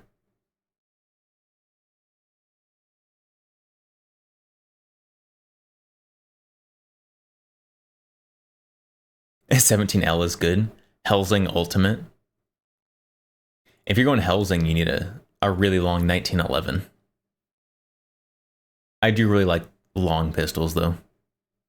Very good. The vibe goes hard.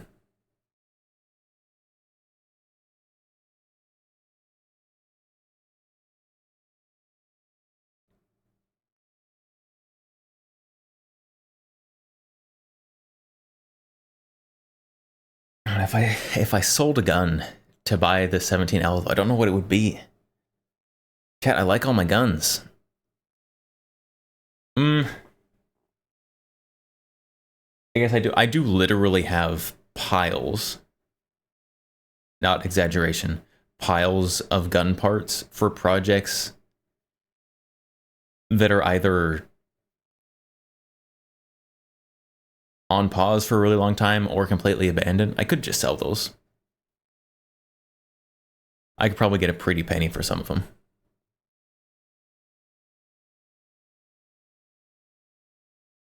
Do I want the 17L or a 17L? Most people wanting the L don't care if it's... No, I want the 17L.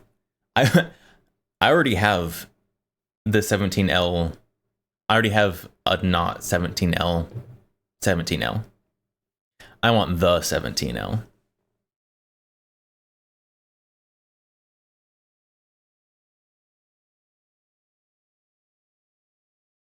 So this is my not Glock 17L. I want the Glock. I want the 17L. 17L capitalized.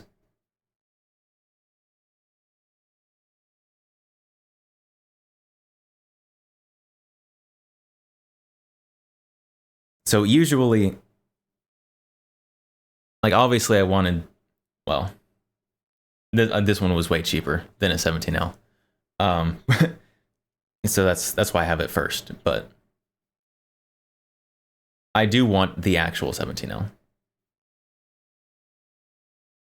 Squeaky charging OEM goodness. Yeah, this one doesn't squeak. This one doesn't squeak.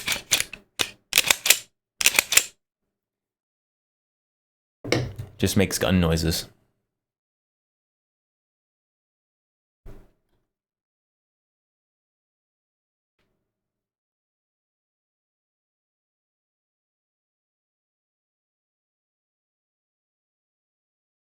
We'll see. We'll see. Maybe Glock will roll back some of these discontinues.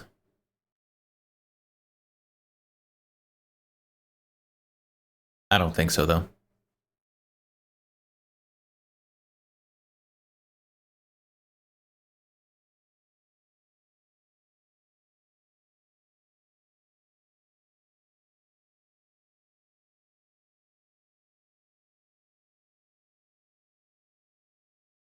Guncrafter Industries LLC for 1911 Helsing style. Do they make like a Helsing 1911?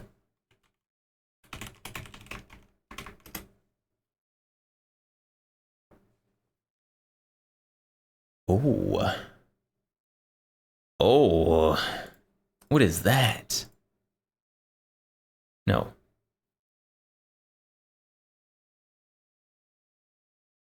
What? I'm getting clickbaited. What? Look at this. They've got a color case hardness CZ75. But when you click on it, takes you to this garbage. Some random 1911. I don't want that. If I click on this one, does it take me to the... Nope. That looks awesome. I do love case hardening.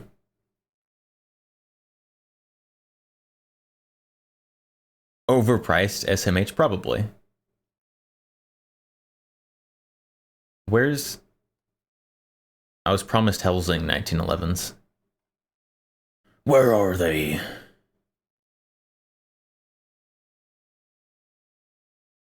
Renaissance. No, that's just some specific one. Pistols. Oh, wait. Custom? Huh? Go to the pistol section, no name. Custom.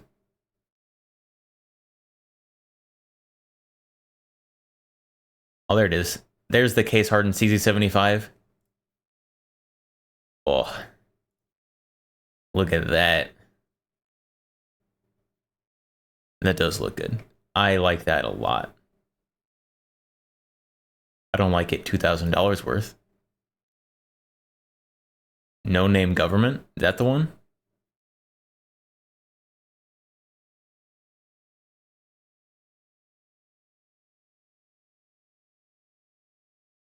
That's just a 1911. That's not a... What?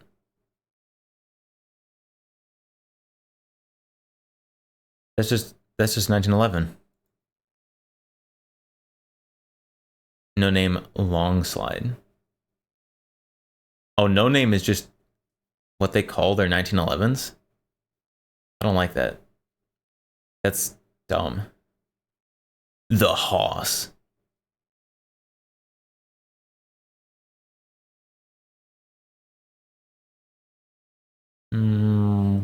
Page 2. Oh, long slide.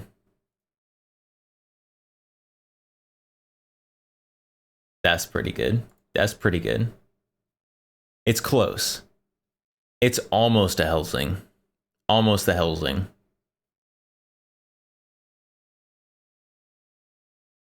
I think to get closer, you have to have the frame come all the way out to the end of the slide. 50 GI? Oh. It's at 45. It's okay. It's okay. You concerned me there for a second. Thought it was only available in 50 GI. It does look good, though.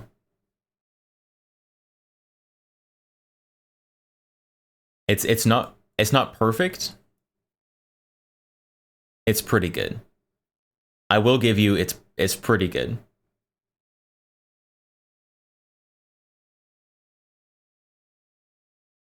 You can get in 45 or 10.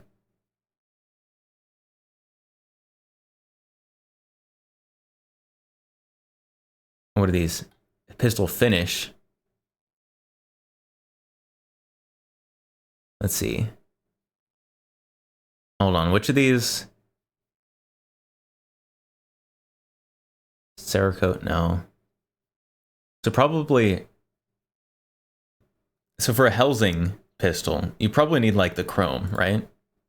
You need chrome.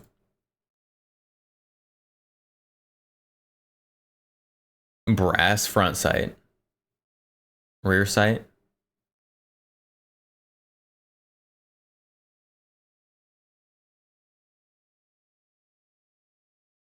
Let's just go with square. Doesn't look like it matters.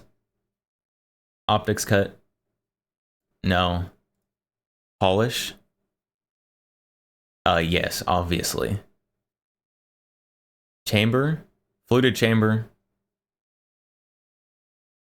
Nah, you don't need that for Helsing. Obviously, you need small parts. Frame. Ooh, round or bobtail?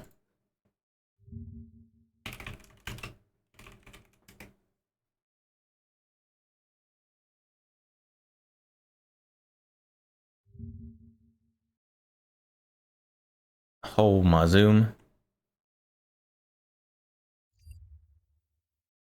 All right, so obviously this one is way longer. Oh, it's in 454.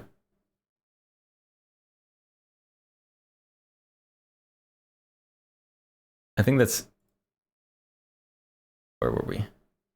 Frame? I think that's probably bobtail. Magwell? No. Square trigger guard? Yes. Yes, square trigger guard. Trigger. It just looks like a standard flat trigger. No holes in it. Wait. Okay, yeah, that's correct. Trigger, no upgrade. Ambidextrous. Oh, doesn't even have a safety. So, ambidextrous safety would be further away. Light rail? No, we don't have any rails on there. Nope. Extractor? No. Slide lightning cuts? No, that one's all smooth. Custom markings. Obviously, you got a lot of custom markings on there. There you go, chat.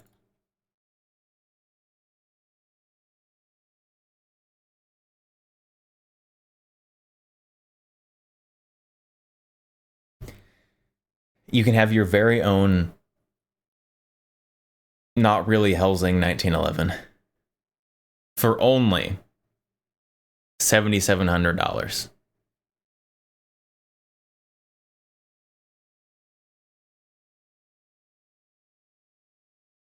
But it's still not quite right. What does that say? Long slide, automatic 10-inch, caliber, construction, 454 Casul.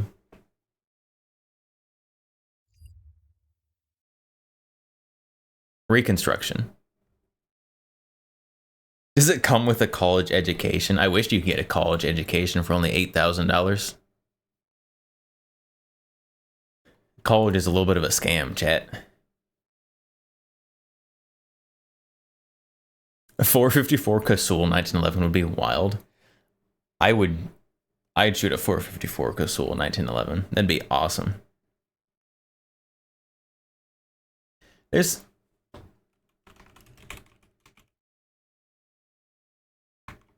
It's probably 454 Casul 1911. That must exist out there, right? All I'm getting is cosplay props. So maybe not. Airsoft?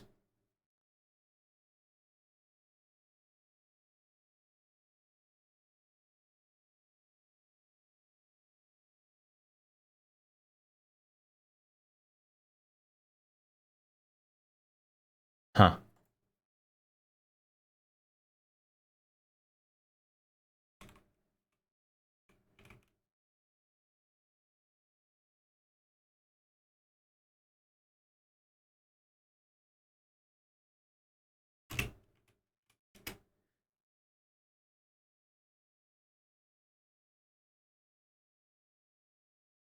Oh, 454 Kasul is a little longer than I thought it was. Okay. I thought 454 Kasul was about the same length as 44 Magnum, but it is in fact longer. And there are semi-automatic pistols in 44 Magnum, like the Desert Eagle. 454 is stretched 45 Colts. So you probably could theoretically make a semi-auto 454 Kasul, but you would be building a gun from scratch. Like, that's not even something that you could just like rechamber a Desert Eagle in, because it's too long.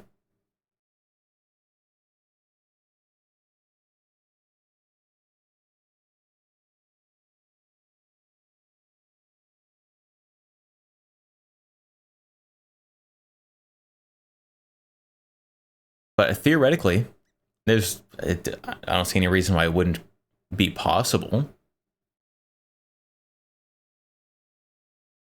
I, however, don't have a machine shop,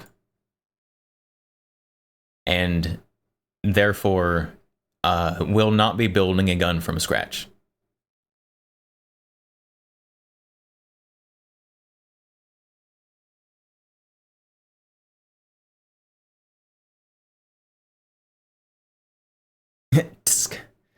Chat, if you fund me a machine shop, I will build a 454 Kasul 1911. Chat, if you buy me a machine shop, I will bring to market a 454 Kasul 1911.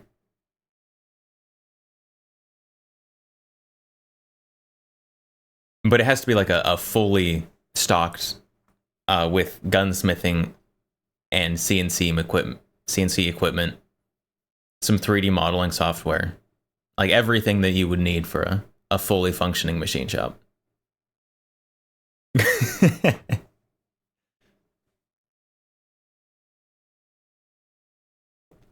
So as soon as I get that, like, 6-figure donation, I'll start working on it, chat. That's all it'll take. Then we'll start.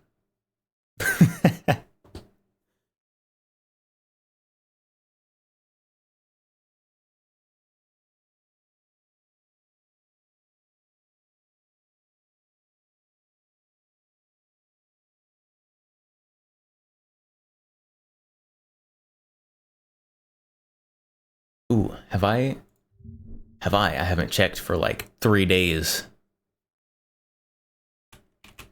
Have I been approved? Oh, I should not be looking at that on main monitor, probably. I have not yet been approved for Desert Brutality match.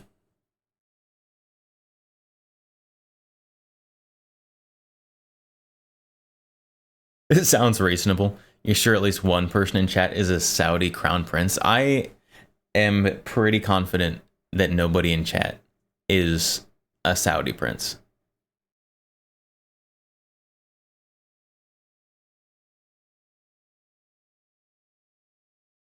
This guy's a VTuber, don't let him in. I should add my website, like link my Twitch as my website on my practice score profile page.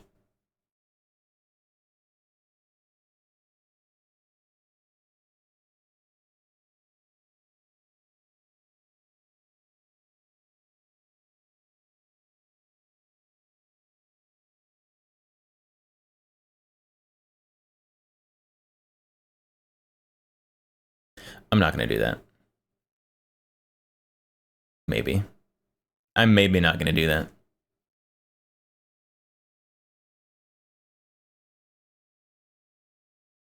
And I have been having a real bad hankering for an action match, though. there's not a lot of them.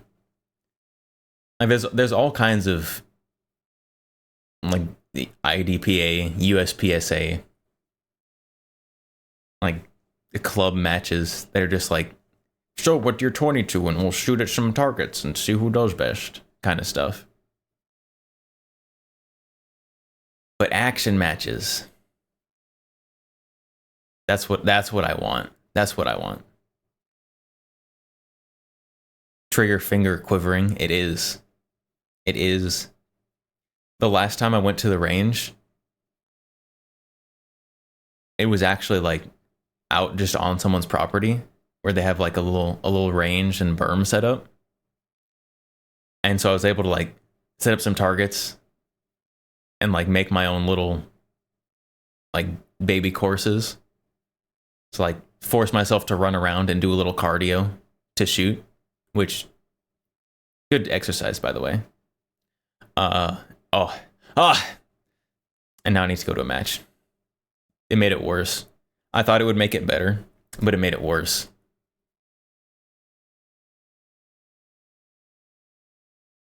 InRange did a social media background check on me. The lack of Communist Manifesto and or Mao's Red Book got me blacklisted. Unbelievable.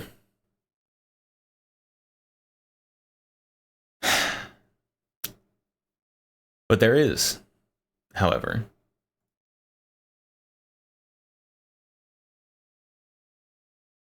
so many YouTubers who post videos, mostly with very little views, about the in-range brutality matches. Oh, I did watch, not on stream, I watched it off stream because it would make horrible stream content. There was like a Q&A with InRange about their brutality matches. And they were asked about and talked about how they felt about the European brutality matches, like Finnish brutality and Lynx brutality. And oh my goodness. Oh my goodness, did they have opinions.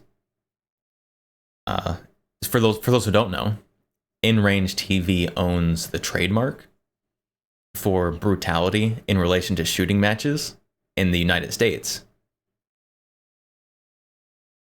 They don't own it in Europe,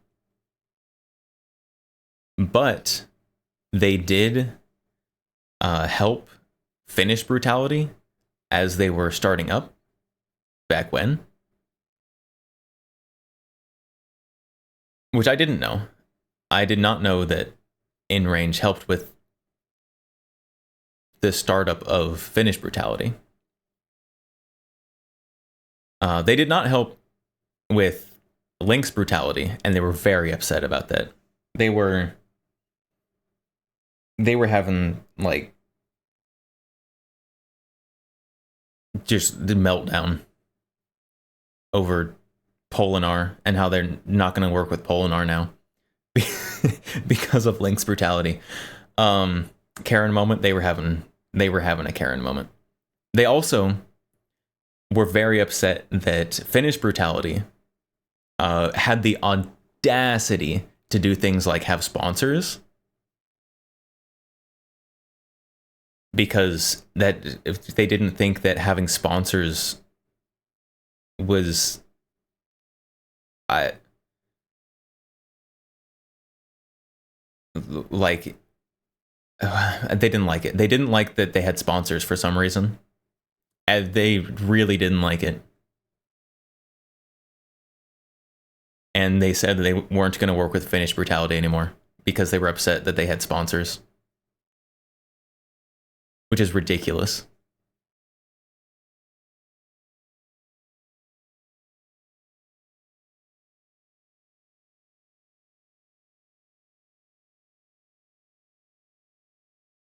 InRange was mad about Finnish brutality having sponsors for the event. They were super mad.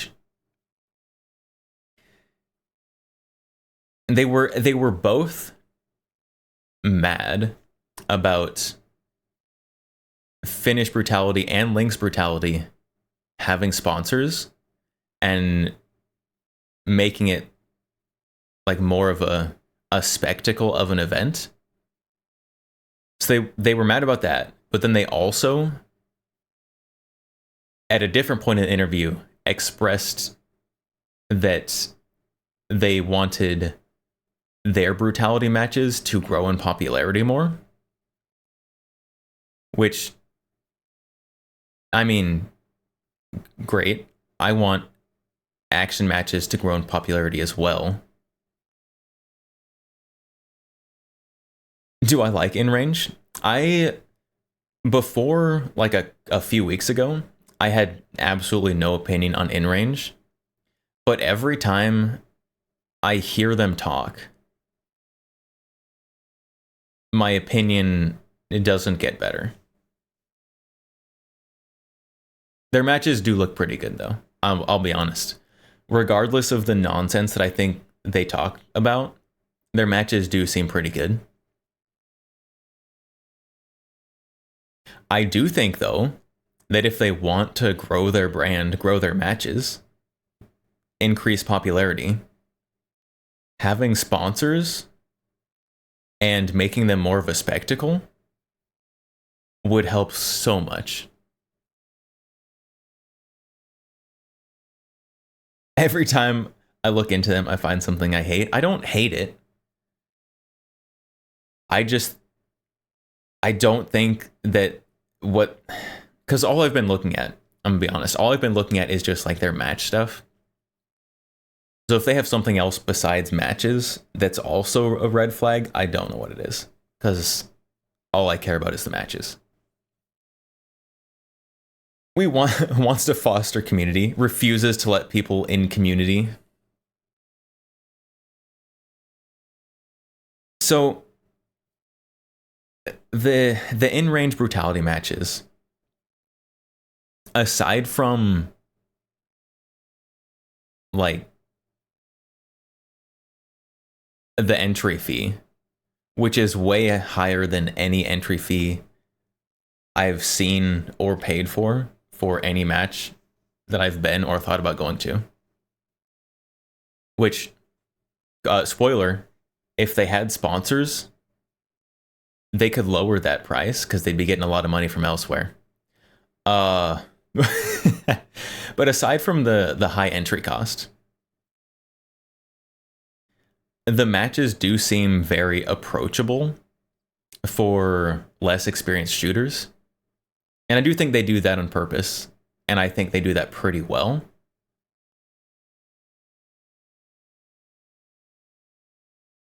But there definitely are a lot of things about how they run their business and their matches that I don't think is ideal. Now, it's not my business, and they're not matches that I'm running. So, like, does it matter? Like, no, it doesn't. And they seem to be doing pretty all right for themselves. I just think some of the things they do aren't very ideal.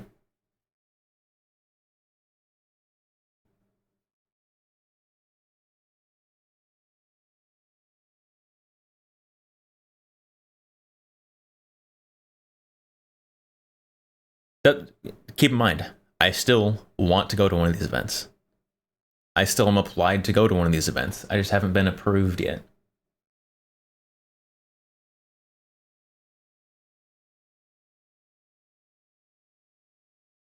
We're waiting. It matters and it doesn't. I think that the action, like shooting sports environment, like market, and neither of those words really feels quite right. Something in between those two. I think that it has a lot of potential to become super popular. And I think it has a lot of potential to have multiple major players, perhaps like competing brands of action matches so that people will have more to go to. And so that there's just more of them.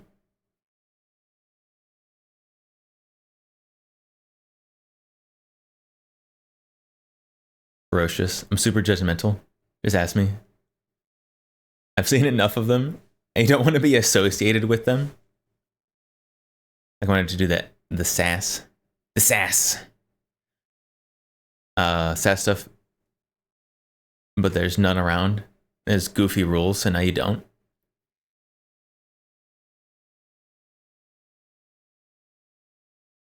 I don't know. I still want to do one. They do have some goofy rules. A lot of the goofy rules are, from what I can tell, just like around the various divisions that they have. But if you don't like the goofy rules for a specific division, you can just do a different division. Have you tried the Luhan range? That's just called like whatever military base her PSYOP is based out of. I don't think that's a specific range. There are outfit rules. This is very important. This is very important for me as a VTuber to know the outfit rules. Where's the in-range brutality outfit rules?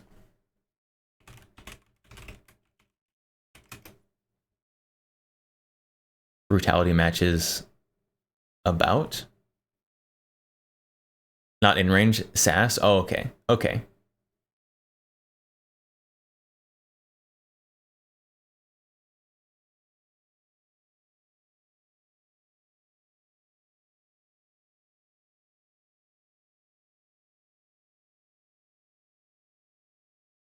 I don't know much about sass, so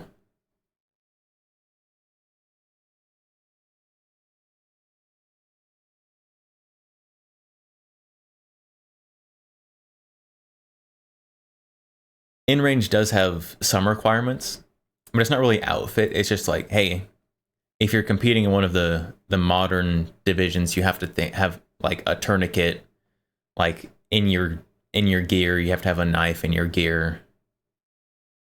Just like some basic stuff like that.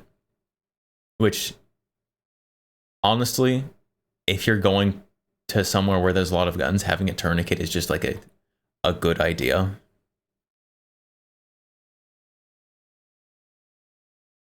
Brass hot. Dang it. You mean I can't wear my super low cut shirt and have my cleavage hanging out?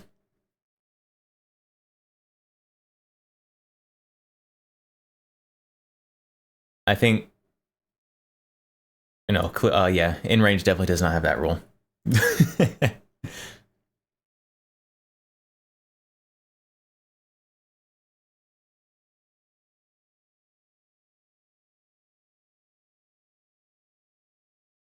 Do we like pirates here? Pirate cosplay. Pirates are pretty cool.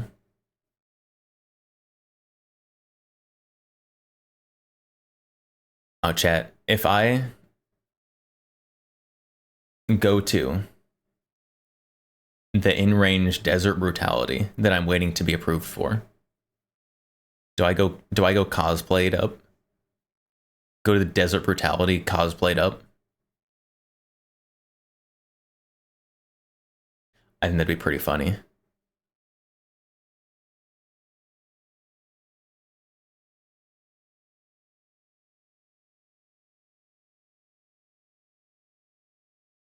Cosplay for the lulz. If I did, I probably wouldn't like cosplay a specific character or something. Wear all leather. You just go into like a gimp costume. No.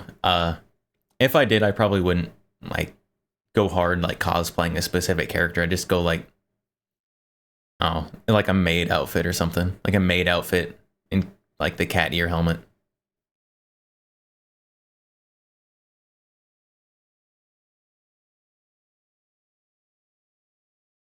You like this pirate cosplay?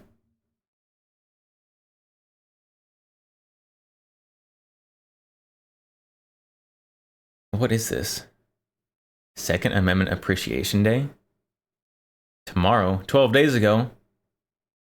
Second Amendment Appreciation Day was 11 days ago and we missed it.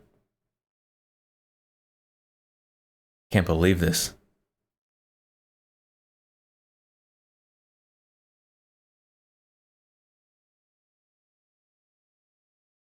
All right, everyone. Tomorrow is a very special day. The 200. Ferocious, you tired, sleep? Have good sleep. 150th anniversary of Lexington and Concord. We're gonna get into some history here because this. You know what would really bring this guy's pirate cosplay together? Either some chest hair or like some more well-defined pecs. He needs a little bit more a little bit more body texture going on right here. But I am nitpicking. It is a very good. It's a very good outfit. This is a fascinating subject, especially analyzing how people don't really know that much about the American Revolution, and they should know more.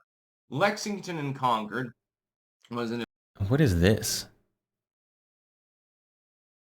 What is this flag back here?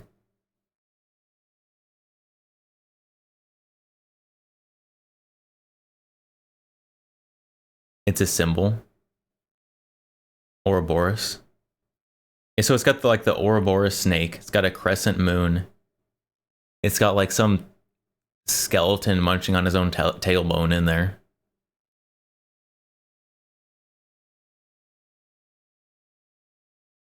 Witchcraft.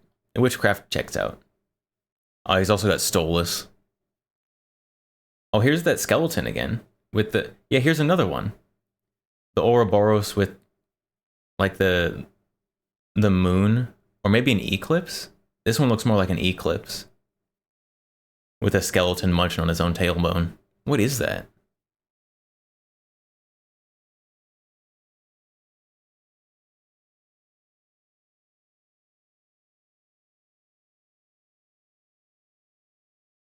An event in which local militia amassed, a fairly small number of them, and some of them got cut down by British regulars.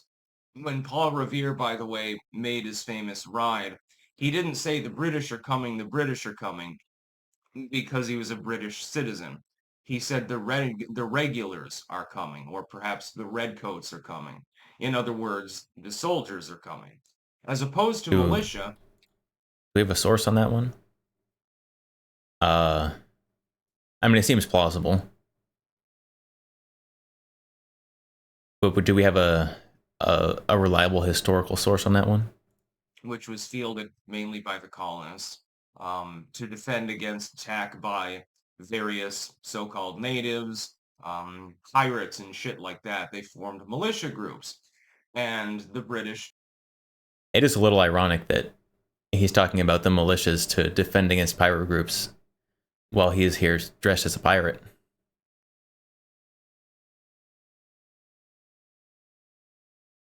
You don't believe anything this guy says?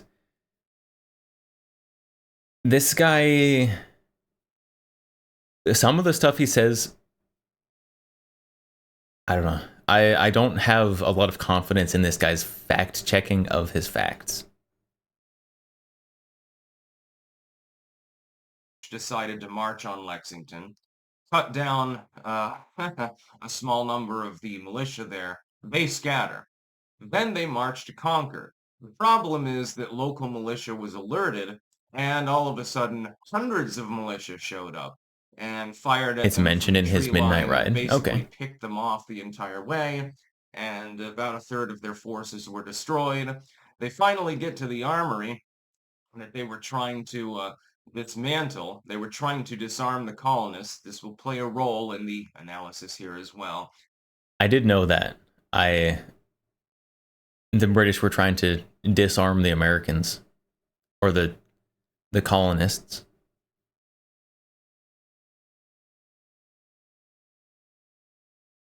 So, don't try to take Americans' guns. The British tried and it didn't work well.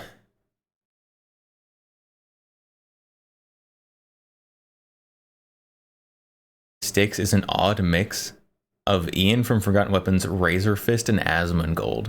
That is a wild that is a wild list of names to mix right there. I definitely can see the Asmongold though. I'm not too sure about the other two yet. And found that the weapons were gone. Oh, where the fuck did they go? Turns out they buried them in like fallow fields and stuff like that. Oh, we're just harmlessly growing. This guy definitely could use like a little bit of soundproofing and a better mic. The audio quality here is not ideal. Growing corn, just harmlessly growing potatoes. You know, there's several muskets underneath the potatoes in a burlap sack, but you know, don't think too much about it. So the British suffered a major defeat, actually, between Lexington and Concord. They won the first engagement, but the amount of casualties that they took, and Hasn't there are changed his literally equipment songs since about it. start. The amount He of should. casualties that they took thereafter. I'm gonna be honest. Regardless of the quality of this guy's content, I probably am not gonna watch him because I haven't heard of him before. I'm probably not gonna watch him very much, if any, purely because this audio is driving me crazy. Oh my, oh. You have a better mic, my guy. Was considered a slap in the face of the British government. What had happened? He doesn't even need a good mic. Just spend like $40, get like a cheap or a mid-price like plug-in USB mic. Is that before this, you have the Stamp Act, you have the taxes on tea, you have the Boston Tea Party, and all of these other things. These agreements generally were reacted to by basic assault and things like that. Then you have all sorts of That's a cool engagements ring. between the regulars and militia. At I can't tell times, there exactly were what it is, skirmishes. But Lexington but it and looks cool. Concord, that was the big one. And that's what set off the revolution. Prior to that, for several years, the colonists had attempted to negotiate with the actual British government. They sent diplomats. They sent letters of aggrievement. They said, Wait, hold on. This guy started out by saying that a lot of Americans didn't know this history about early America. Like, other than like some of the nitpicky stuff, like Paul Revere calling the British troops regulars instead of the British. Like, isn't this all taught in like grade school history classes?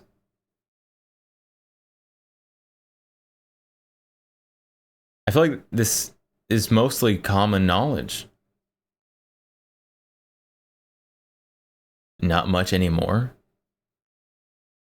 What do they teach? Do I even want to know? Do they teach? why are you doing this to us, particularly when British subjects in the actual British Isles, they're not subject to this bullshit. Why is our tea being taxed? Because British people, and it was Kids mainly cheat British tests. diaspora, Don't care to love learn their history. fucking tea. History So was do like, I. You can get it from jamandbean.com. even when I was in grade school, like history wasn't my favorite class. But history like has always been like interesting to me personally. Mostly history wasn't my favorite class because of the professors and how they presented information, not because of the information itself.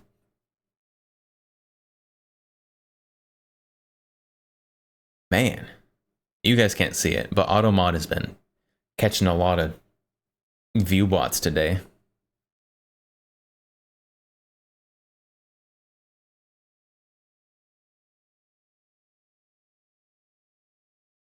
It's only interesting for males, and some only. All women are bored. Well, most women are boring, so I guess that checks out. Common, by the way. They like their tea, and they wanted to be able to mail things, and so they didn't like that. So they would tar and feather tax collectors. They would Based. pour Bring back boiling tar and tea down feathering. their throats and stuff like that. But it was semi petty, virtually. I'm sure that a lot of people got severely injured with this process going on, but it wasn't until Lexington and Concord that there was a real problem. The reason is that the local militia was stockpiling weapons and munitions. The reason for the Revolutionary War Good was for not them. tea. It was not stamps. It was not the king. Actually, it was more the British Parliament than the king. They were the ones that were being pernicious. It was guns. It was munitions. It was the attempted confiscation of people's ability to defend themselves. They I, okay. I'm gonna disagree with that one.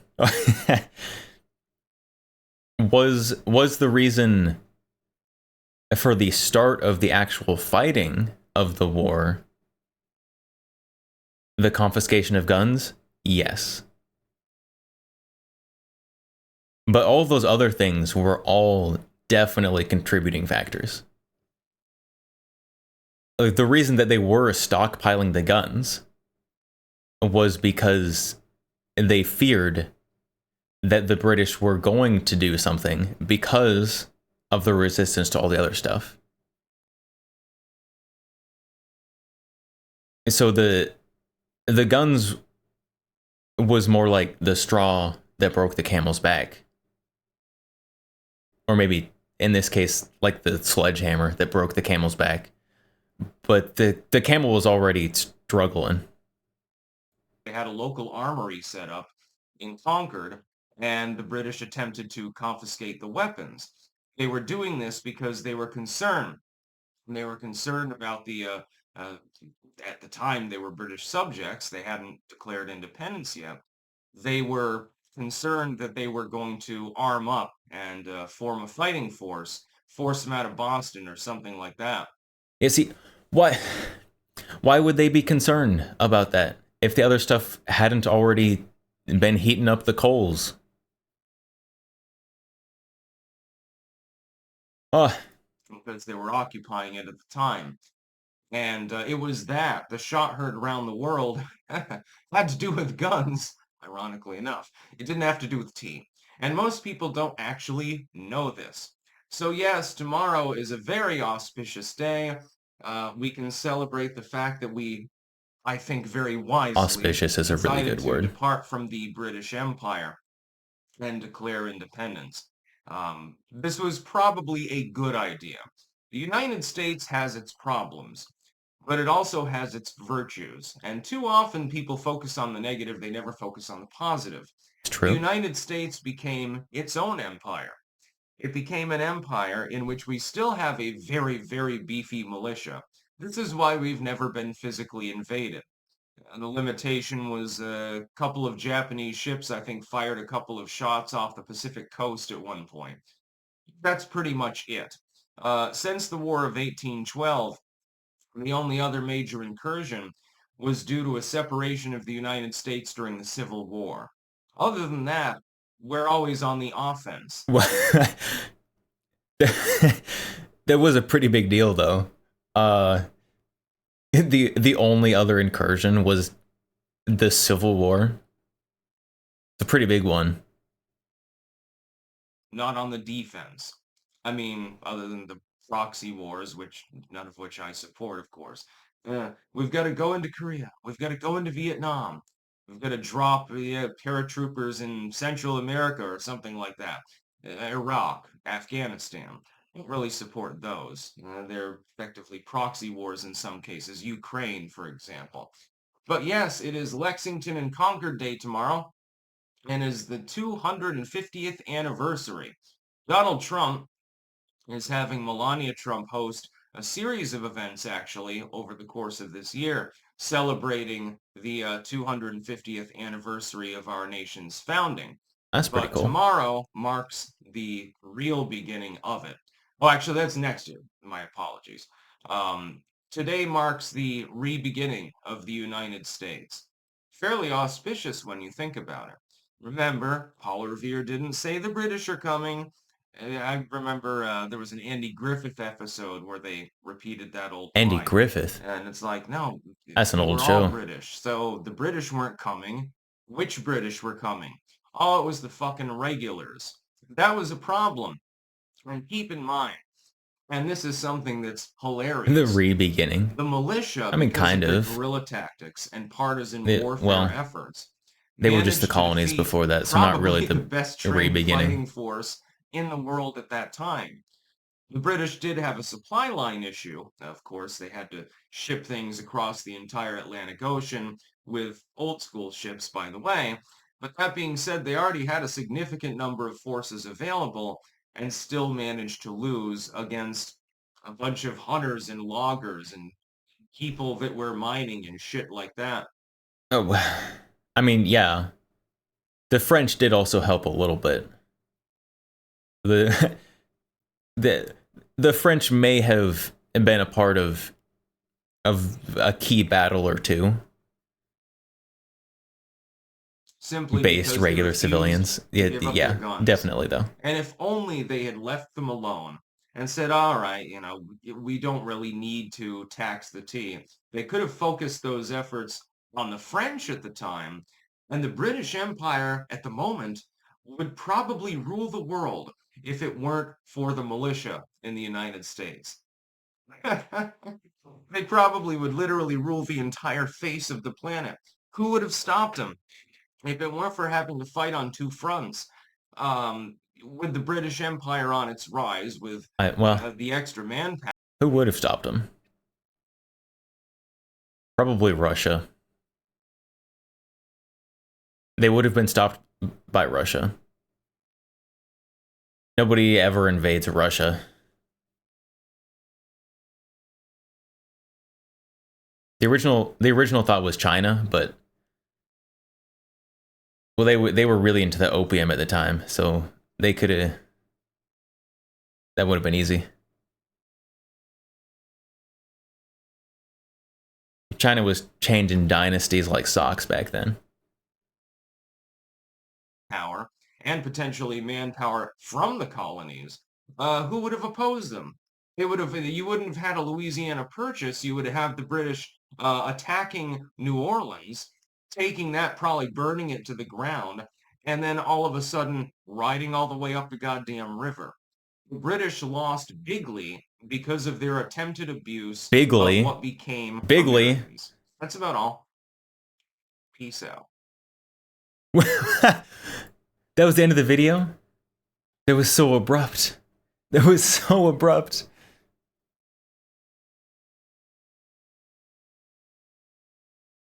No way this guy's dropping words like auspicious and then uses the word bigly. Oh my goodness.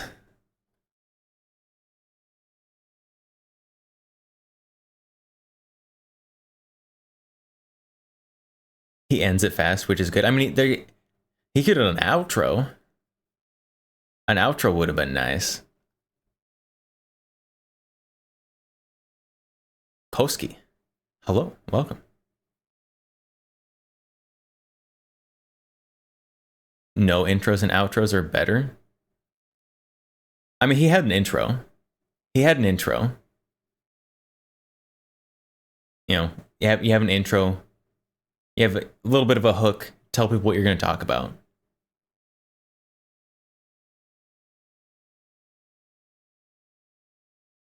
You can't make a video without an intro, pretty much. I mean, you could. But even the most bare bones YouTube video has an intro. This guy's whole outro was, and that's it, end video. I don't know, it was jarringly abrupt on that one.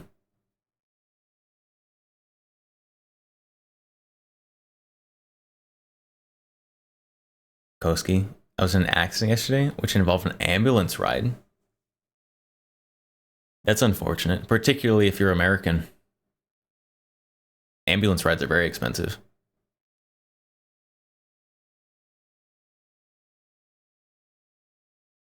Unless your accident was like signing up for like a field trip where you got to ride in an ambulance, then that'd be okay.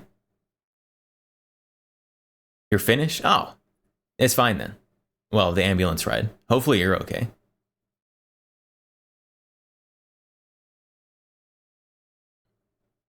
So it's free pretty much. So only you are broken, not you and your wallet are broken.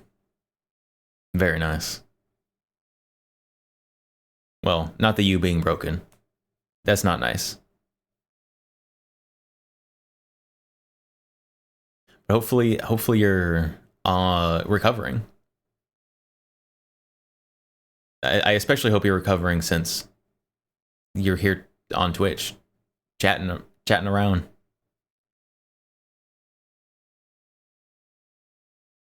Holy wall of text. Carrying glass bottles to the sorting center. Those places still exist? Suddenly one of them flew on the ground and you stepped on a piece. The huge piece went through your shoe, into your foot, coming down to the bone. That sounds unpleasant. First aid, call an emergency number. You had to go to the hospital, get your foot stitched. Piece was so big, have it sticking out your shoe.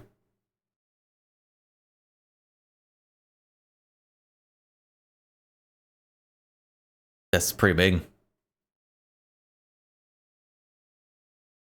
It's a lot of glass.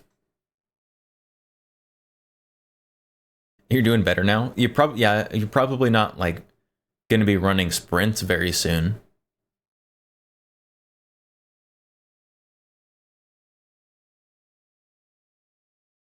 I felt no pain since adrenaline kicked in. Yeah, the shock is a very good thing for serious injuries.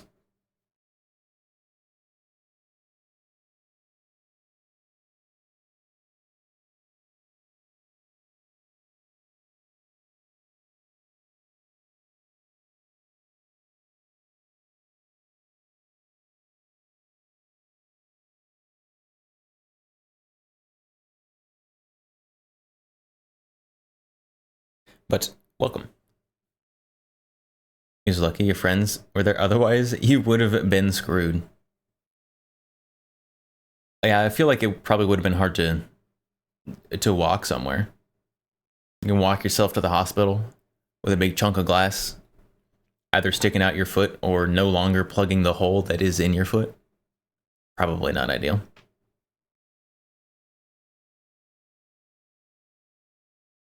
I don't think I've had a Finnish viewer yet.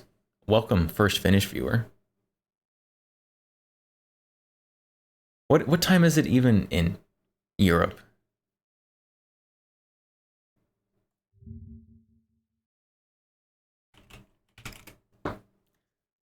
Oh, early morning. Early morning. What time is it here? Oh, that's why it's early morning there, because it's way later here than I thought it was. Oh my goodness.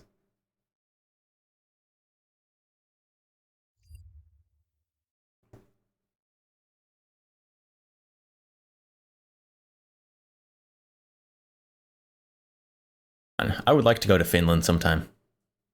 Specifically, I want to go to the Finnish brutality match. Compete in that. I unfortunately, however, have not won the lottery yet. So until I get sponsored because of how amazing of an internet personality I am, I'm probably not going to be doing that.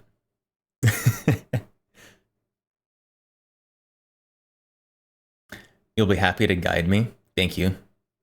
You can guide me around Helsinki. I'm gonna be honest, that's the only Finnish city I know. I apologize.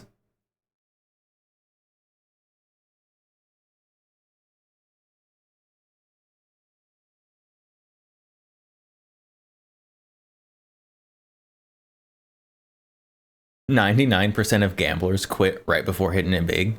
Well, I'm not quitting. I'm not quitting streaming.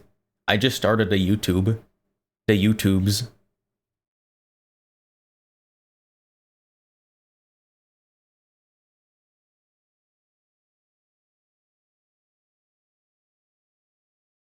You don't live in Helsinki. You live in the former capital, Turku. Doxed. Doxed.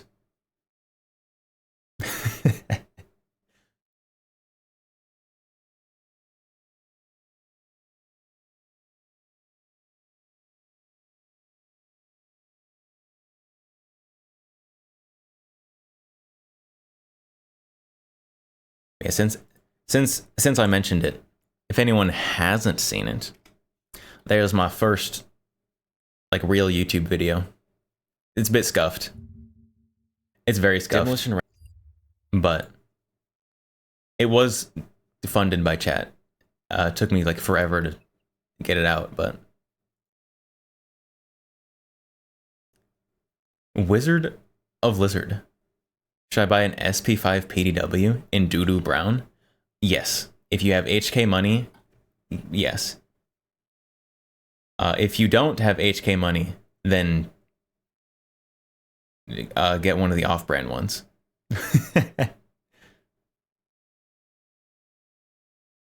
You have a black SP5, but you kind of want to doo-doo.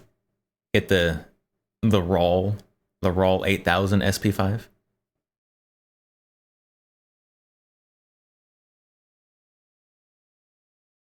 Anyone can come try to find you. See what happens. It's a good attitude to have. I like that attitude.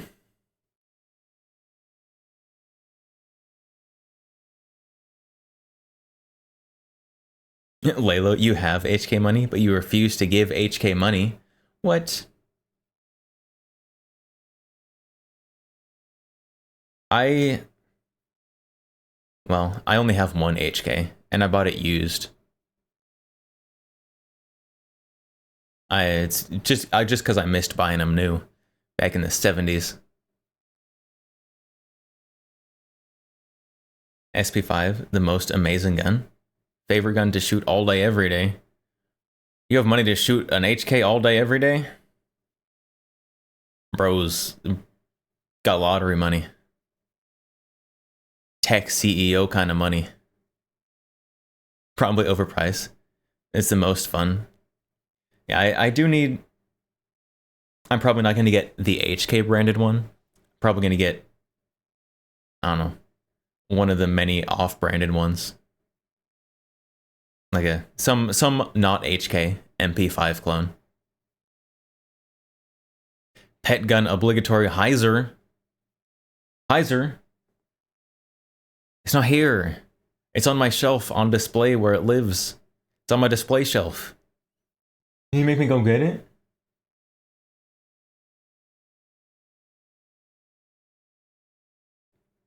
The Mac 5? I've almost bought the Mac 5 a couple times. Is that Evanescence in the background? This is not. This is Luna Haruna. All right, let me get the Heiser. Let me get the Heiser.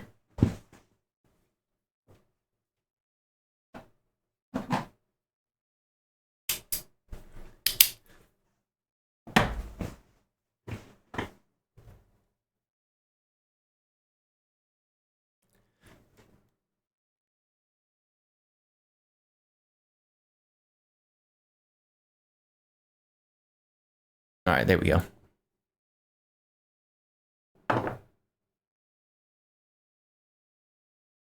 Now we can pet the Heiser.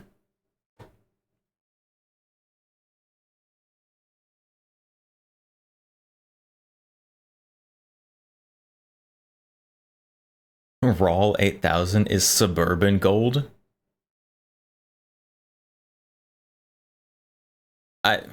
Yeah.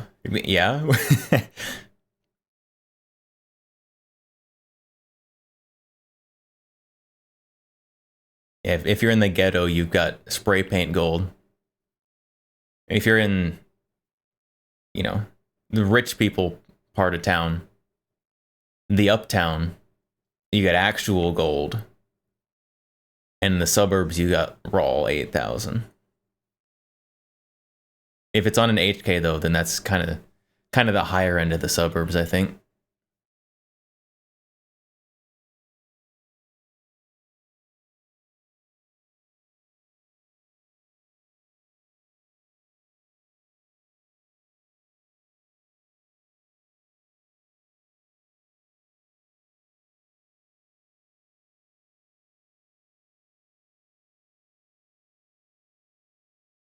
All right, chat. Because I've been itching for an action match.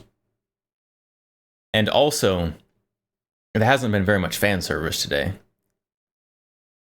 We're gonna feed my problem of wanting to go to an action match and resolve the issue of not enough fan service. Because someone went to a brutality match.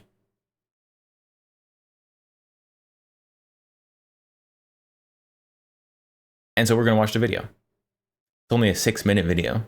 So we're not going to be talked through every stage. Hi and welcome to my channel. I'm Bunny or Gun Bunny, and today's video is Hi, Bunny. the second video on CQP Brutality 2025. Second video. I missed the first video. Hold on. Hold on. Where's part 1?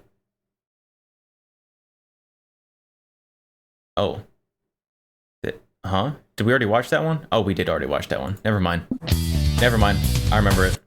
I did 3 days, so I'm going to be doing like 1 or 2 videos for each day, just so they're not too long. So today is stage 1, 2, 3, and then I will be doing a second video, which is stage 4, 5, 6, 7, and then I will be doing the same ththings for the other, because I did the first video was just like a summary, like, hey, yeah, by the way, this happened.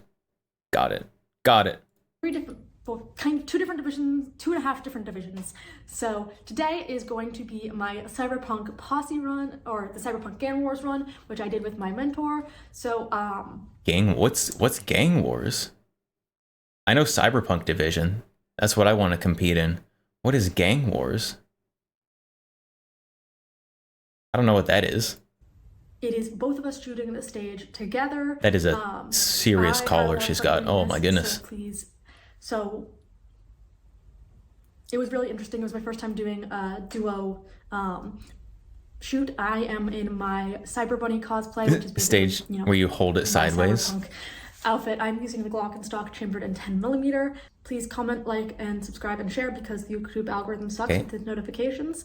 And if you are interested in supporting me, look in my description. In so she's using 10mm Glock with a stock. Citizen indicate ready. Stand by.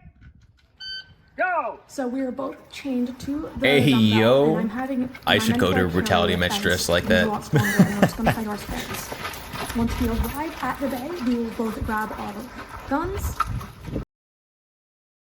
Is she chained to this kettlebell? That's pretty kinky. She is. Ready to fire. I engage those 2 white poppers, and then I engage some poppers that are off screen right there while Matt engages the spinner. I then try to engage the small What is he using? I'm having trouble leaning because of the chain is actually restricting how far they're both chained to the kettlebell. Interesting. But I am finally able to hit that while my mentor engages the rest of his targets on his side.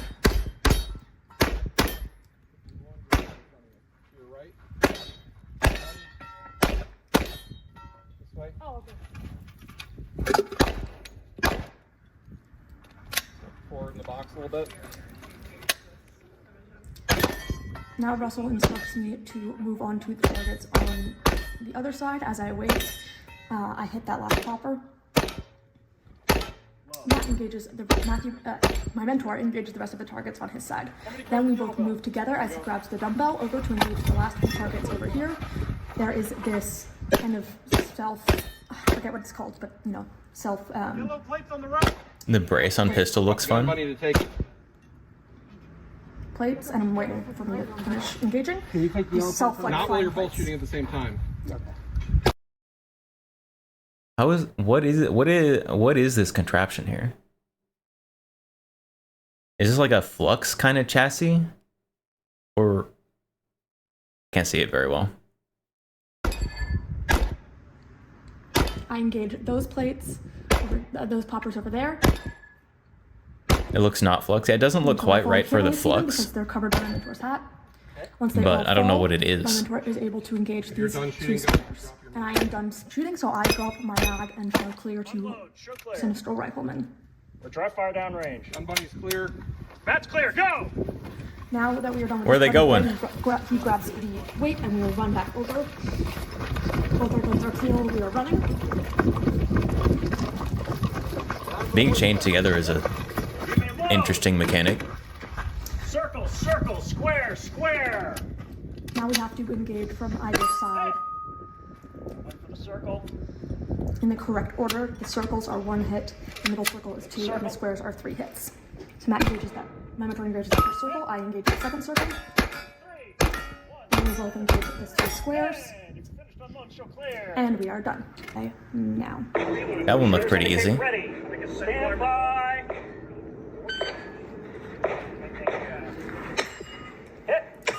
One hand shooting. First, my mentor is engaging those targets one-handed. The sound echo out of the tire. It sounds cool. I like it. Well, in Urban Brown, I am engaging the other targets one-handed while kneeling.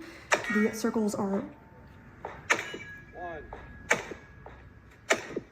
The squares are 3 hits, I think, if I'm remembering correctly. 3. Which is what Russell's counting there. All right, you're up. And then I locked that. I'm still trying to figure- thing, so it counts. What on earth is it? I just noticed this dude hanging by his feet here. Interesting. What I need. Oh, they're not chained together anymore. So that I move over to this table so I can shoot two-handed again, but kneeling. Engaging those square targets right there in the corner. 3 hits to the squares and 1 hit to the circle. There's no order, I'm just hitting them all as fast as I can. And then we're back over to my mentor where he's engaging a similar array of targets again, but standing this time both-handed. He's triple tapping that first one and then just going in and hitting the rest of the circles with one hand. I mean, with one shot. 30 shooters. Give me a nod when you're ready. Shooters indicate ready. Stand by. So we have to start. We can only have 1 mag on us at a time. That means 1 mag. One mag? either on us Oh, and they or just on us. run back We and grab the start by next one? grabbing it and loading. Again, the squares are 3 hits at the circle versus 1, so we're both just engaging them from either side. I start by engaging the array in front of me of circles and squares. Can't really see because I'm in the way, but I'm hitting. And what is this guy dressed up as? Like, obviously he's dressed up as something. He's got like the white button up with a black, like, pencil tie.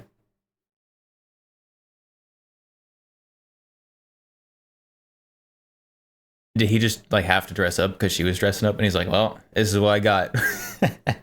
I feel like that's what happened. That right there in the corner. They should have worn matching outfits.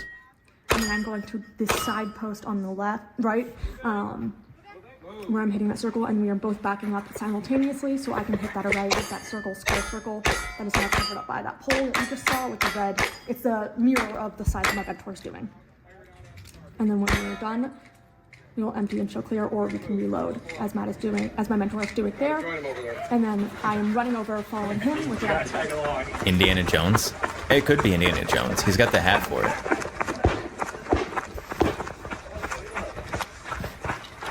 Here I am not shooting, it is just my mentor, and he is finishing up the array because it made more sense to have one person do this, and since he's the better shooter for time, we decided to have him finish it. 4, 6, 7. 4 shots definitely makes sense for one person. Bye. Bye. Oh, that was it. Short video. She actually did walk us through the stages. Stages 1 to 3. And I think there are 7 or 8 stages, so.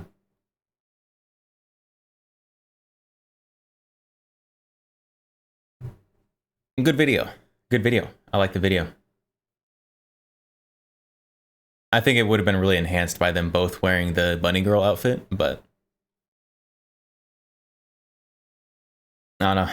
I think bro wasn't quite confident enough to pull it off.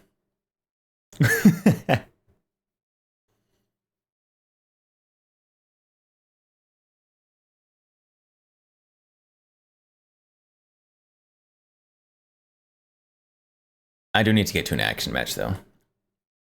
I wish there were more options.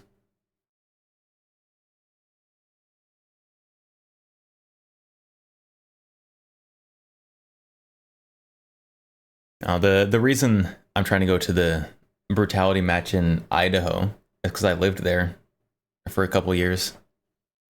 So I still know some people up there.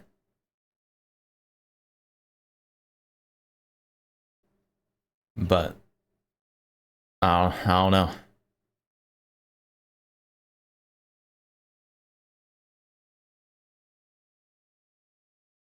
I need more close to me. Like, can I have an action match that's like 20 minutes away? That would really be ideal.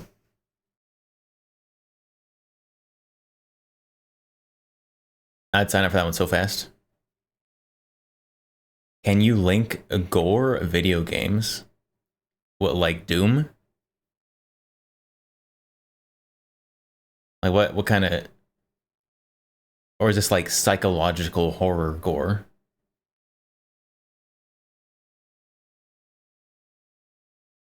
The skinning part from the range? Oh, is that actually based on a video game? What video game do they skin people in?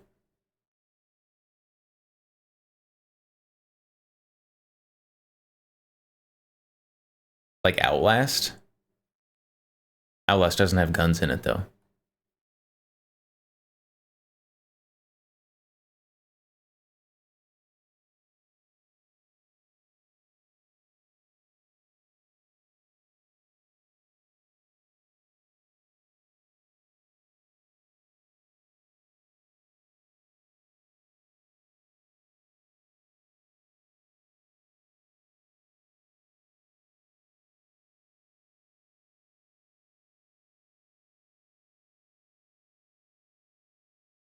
What video game? I'm trying to think of. Obviously, well, probably I haven't played it. I feel like I would remember a game that has people being skinned in it. Are those legal, bud?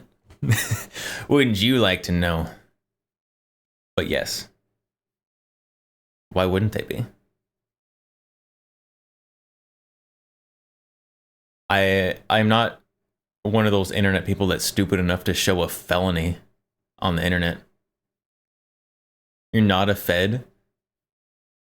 I don't know. The other Fed in my chat at least says that they're not a Fed in their name. A Fed 2424. Is that like 2 days a year you're a Fed? Like 24/7, just 24/24.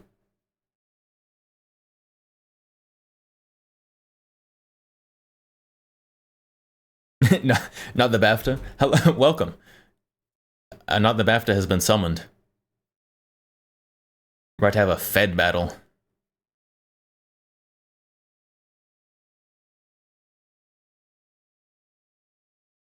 '24/24 is your birth year.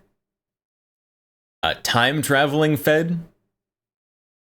Man, what do I do in the future to get the attention of people 400 years from now?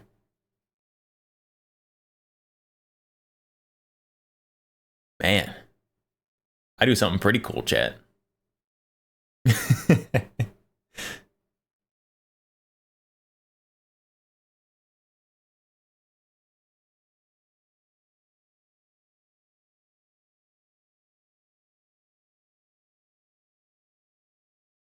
I go to OnlyFans.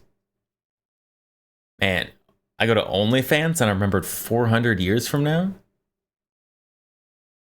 That sounds like a good life decision. I don't think any OnlyFans people are going to remember 50 years from now. I make some bank and I'm remembered for 400 years? Man. Chat, I'm starting OnlyFans. I'm sorry. But the time traveling federal agent told me I had to.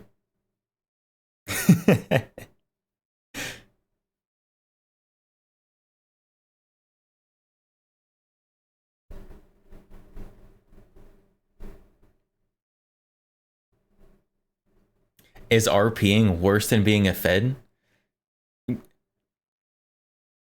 I'm a VTuber. Chat. I'm a VTuber, Lalo. I don't know if you know this, but VTubers are like the RPingest people on the internet. I'm literally a vampire. VTuber.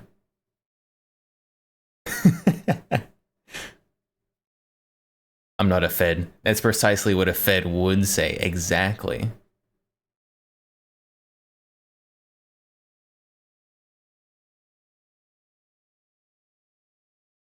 I'm just waiting to be followed by like ATF Los Angeles branch. Like their Twitch account or something. It probably exists.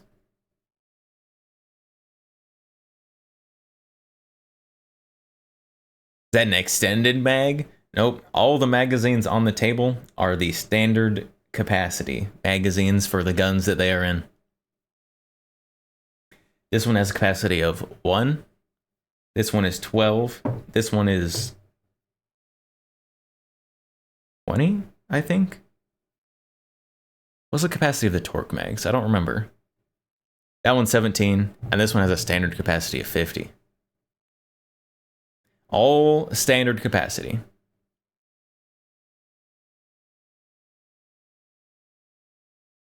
Has it been addressed whether X was a theater kid? These are harmful allegations you're throwing around. Do you have evidence? You better present evidence for these allegations.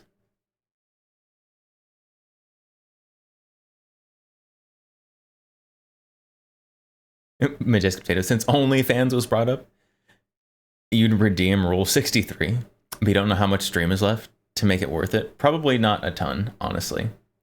Oh, it's 1 a.m. Almost. I do have to wake up in 6 hours? That'll be fine. If I'm in California, the pistol is a felony. It's only a felony if you get caught. Duh. That's how a felony of possession works. Chat, don't commit felonies. By the way, legal disclaimer. And don't commit felonies, even if they're stupid.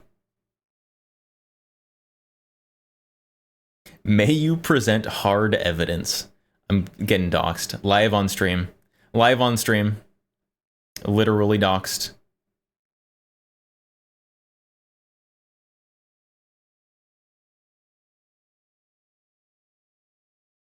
Not a Fed. Obviously, California Highway Patrol.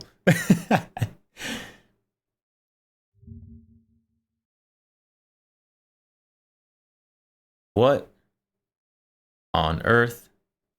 Ooh. You found something for me to... What would I do with this? What in tarnation?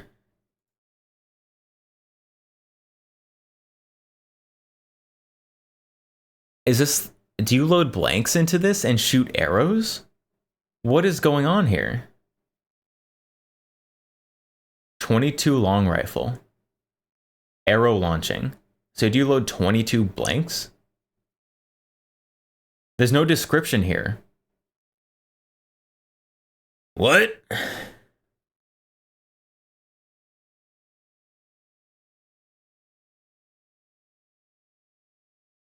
Or do you just like stick the 22 in the back of the arrow?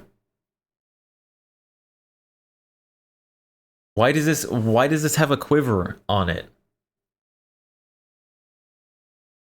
This barrel doesn't look like you can stuff arrows into it, because the fletching's gonna hit the end of the barrel.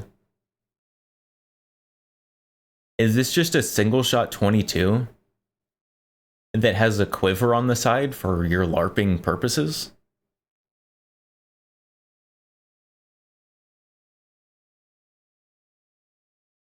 A funny Euro Notagun made it across the pond?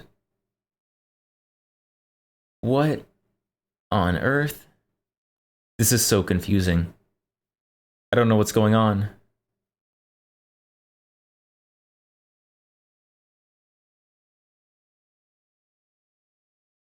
How does it work? Oh, video. Product video. We can figure out what's going on.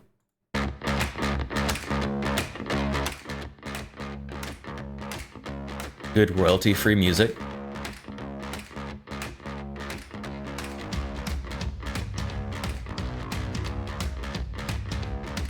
Oh, wait, it did. The barrel did have enough room for the...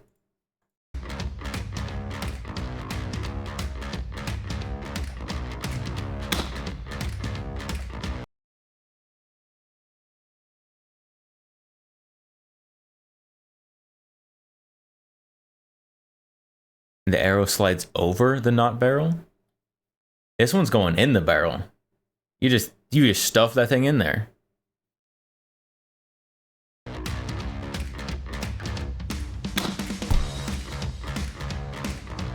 Girl, boy, young, old.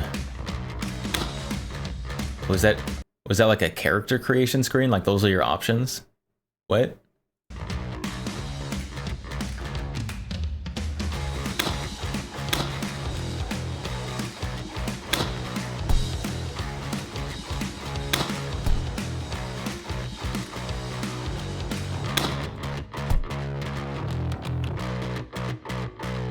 Okay, so yeah, it's 22 blanks. So basically you just have a black powder barrel, but on the back of it, instead of putting primers, you put a 22 blank, and you just stuff an arrow in there.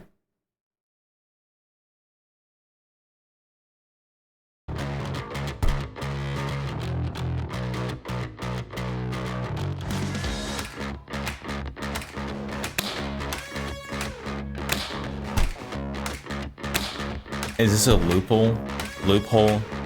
Not gun?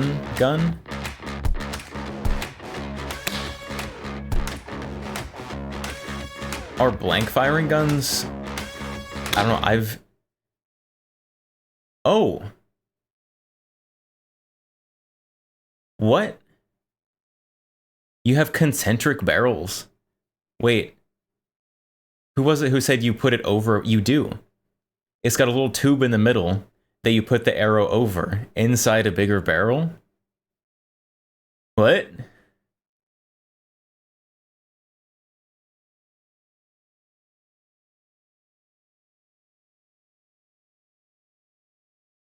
I'm so confused. What is that?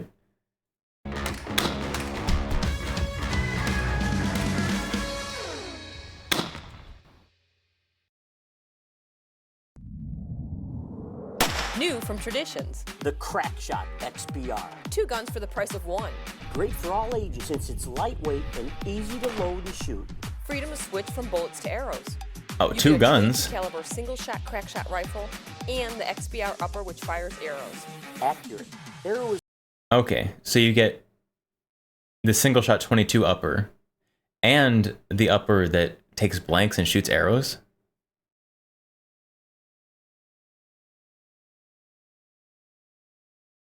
All of us waiting on court to get... was pulled from the front, not pushed from behind. So arrow maintains a straight, steady trajectory. Okay, yeah, so it does. It has an interior tube that the arrow slides over inside of the barrel that goes around it.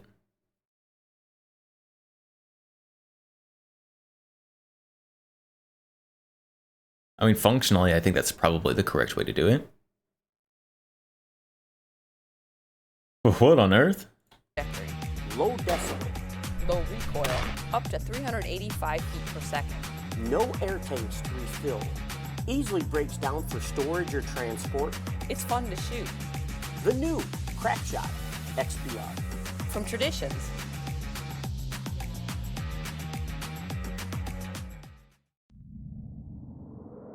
So Traditions has asked us to answer some questions because they Did someone just like mush all of their ads together in one video? loading sequence. There we go. That's what I want to know. The Crackshot XBR loading sequence. Make sure you've got your eye and ear protection in place and the rifle is pointed downrange.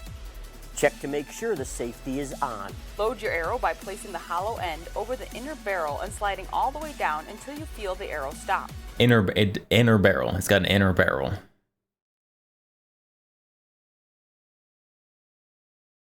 At least one of the Euro countries, they aren't legally a gun because they have a spout that the arrow slides on instead of a barrel. So this has the interior spout, and then they just like put a barrel around that for some reason. Break the gun open with the release button located on the trigger guard by pushing the button in and letting the barrel fall forward. Place your 27 caliber XBR power load into the hole above the extractor. Close up the gun and aim down range at your intended target. Put your Remove what? the safety. Close up your 27 caliber XBR power load in and letting the barrel fall forward. Place your 27 caliber XBR 27 caliber XBR power load. So it's not just a 22 blank, it's a special branded blank that probably is expensive. power load into the hole above the extractor. Close up the gun and aim down range at your intended target. Remove the safety. Pull the hammer back until it locks into place. And then fire. The Crackshot XBR, new from Traditions. Proprietary ammo. I mean, it shoots arrows.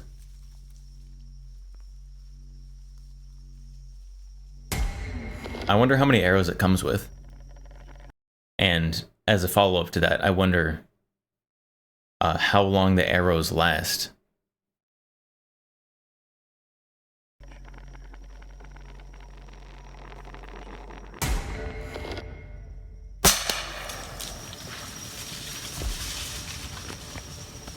Well, that arrow's not going to last very long. The hog just ran away with it. I think I made a pretty good shot on that puppy right there. Oh, ASMR video. I love the hunting ASMR videos. They're so good. There's the old guys out there in the forest and like, okay, can you see that? See that over there? It's the biggest buck I've seen in my life. But we're going to wait until nightfall. Right after the sun sets. When it's let its guard down, we're going to move a little closer so we can get a good shot. Oh, those videos are so weird. Good old Big Sow.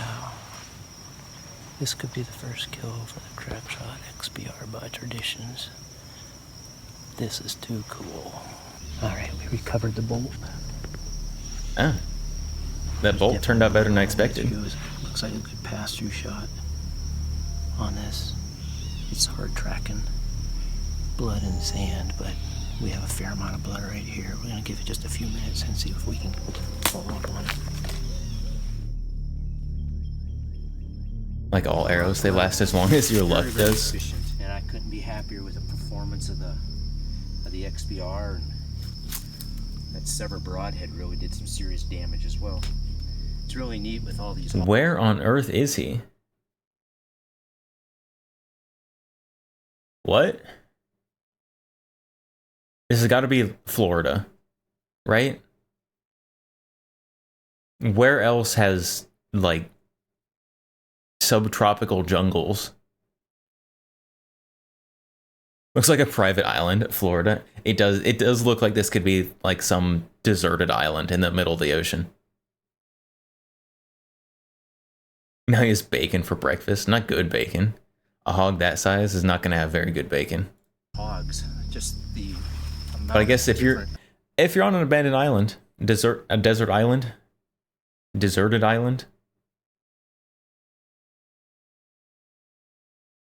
you'd probably be pretty happy with low quality bacon. Hunting opportunities, whether it be with a bow, a crossbow, a rifle, muzzle loader, just so many different choices. And now here's this other product that you can use. You know, it's I don't know, it's a crossbow arrow coming out of a rimfire projected platform. I don't know, I don't think I would ever use it for hunting.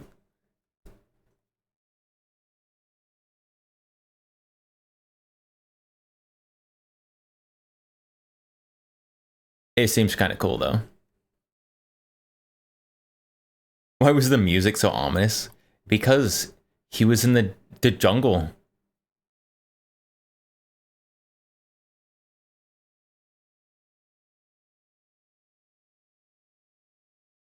If I ever got to the point where a single YouTube video, the revenue from it could cover something like this, I think something like that could make a pretty good YouTube video. Until that point, it's not something I care about for a personal collection. So I will not be purchasing it. Skinning a video game. Predator Concrete Jungle. Are you hunting pedophiles? Oh no, you're literally playing as the Predator.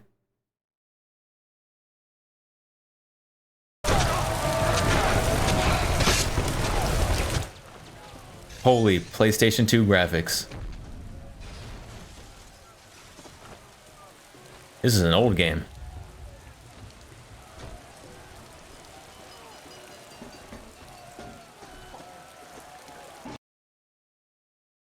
What clearance price would I snag it at? Oh, I don't think that guy lived.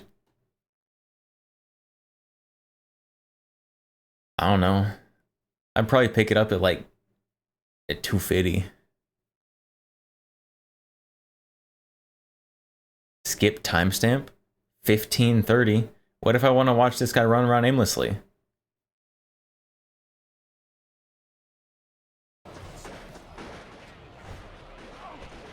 Where's he taking that poor man?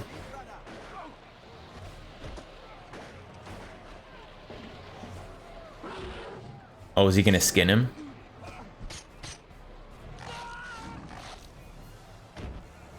Oh. I don't think he's okay. I don't think that's one you can just walk off. Although he does still have all his muscles. So he could, theoretically.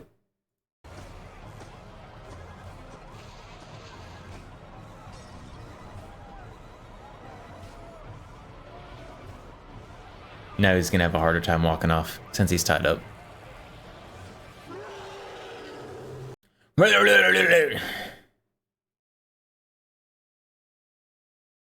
Good thing this guy doesn't have anything under that loincloth, because that wouldn't be covering it. Goodness sakes.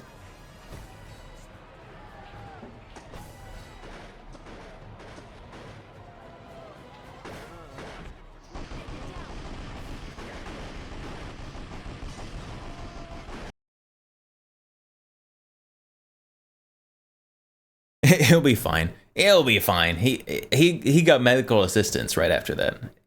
They put him back into his skin. Like an old sock. Classic, really crazy gore. I mean, crazy gore for like a PlayStation 2 game.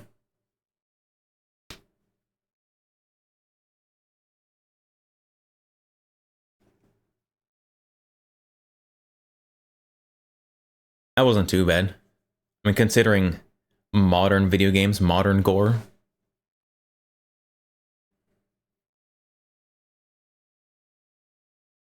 That was, what was it, in range? You're right. I think. I don't know if they got their inspiration from this video game or if it was in like a Predator movie at some point. I've not seen any of the Predator movies. Like, in full. I've seen clips of them.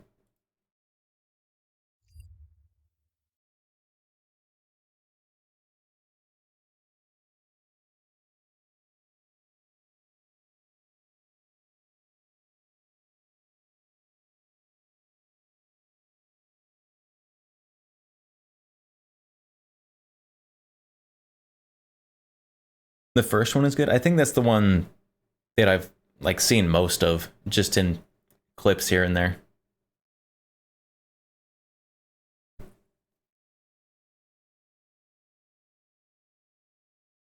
Is that the one where bro covered himself in mud to hide from the thermal vision?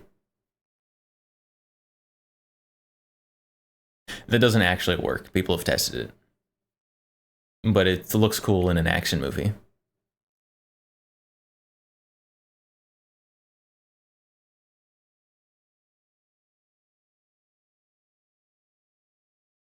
Dylan? Who's Dylan? Is that the name of the character?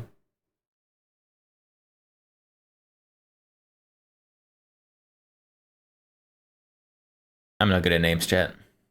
Especially like real life names.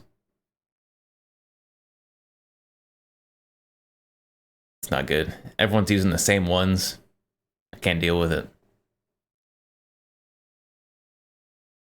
Miniguns towards the jungle was epic.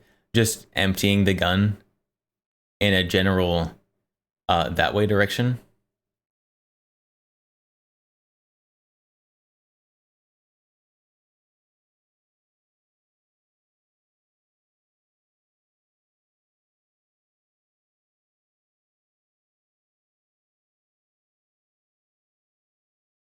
And they were scared of the predator. I would be too, to be fair. I also would be scared of the predator.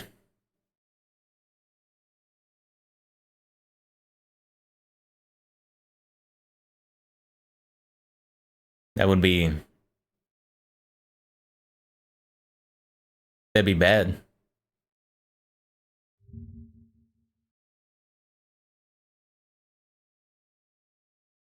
With a name like Predator, it's gonna be scary. Yeah.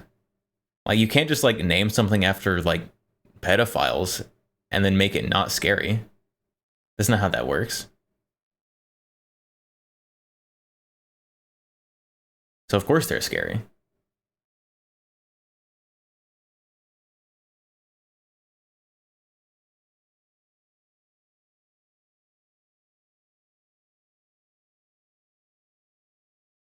You think that's why they stopped making the movies? Because Predator became a name for pedophiles? Matilda. Matilda _ welcome. just traded with 5 viewers. That was probably a strange sentence to raid into, but hello.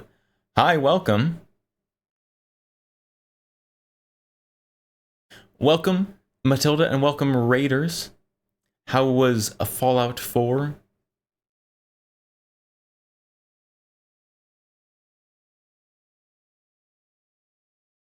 Today we've mostly been talking about Glock and how they've discontinued 75% of their product line. And also how I want to go to an action match. But hello, welcome. There's a deer in my yard.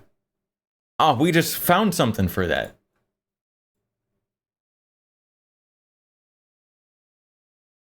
It's a gun that shoots arrows.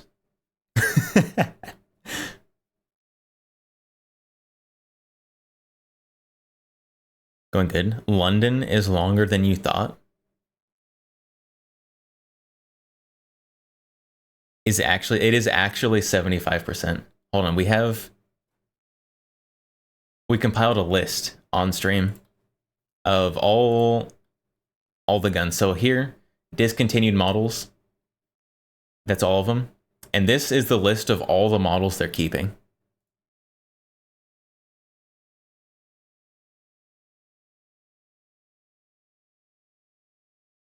Oh no, Glock discontinued 75 of 100 identical products.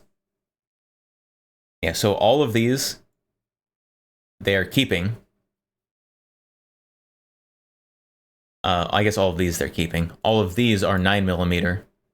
They're keeping 122, 110mm, 145, and 380.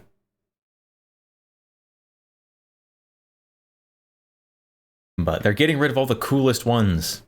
Specifically the 17L and the 34. Those are the best ones. You're sure we're missing some on the list? I mean, we went through all of their current offerings and cross-checked it with this list. and ended up with these. And then we reviewed it and had to add 2 more that we missed and ended up with this list.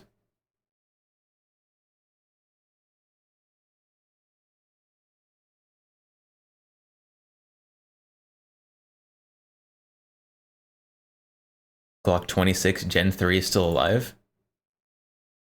But it's... Oh, it's right there. 26. Gen 4. I don't think... Did the 26 even have a Gen 3? Oh, there it is. Gen 3, 4, 5? Are they... What? Of all the guns to keep, why would they keep that one?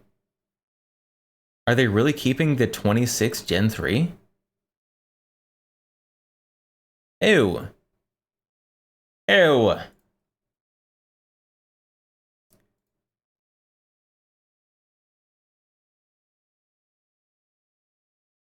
Cali roster gun.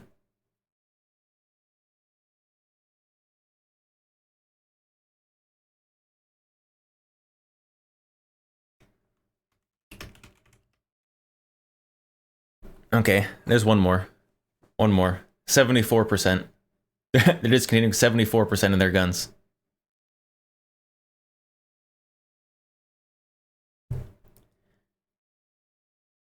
They're keeping both the 3 and 5 26.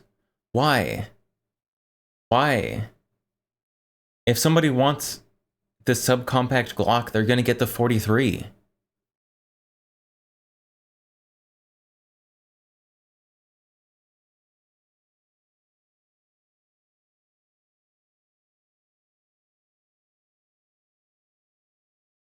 It's not in California. The 26 isn't in California.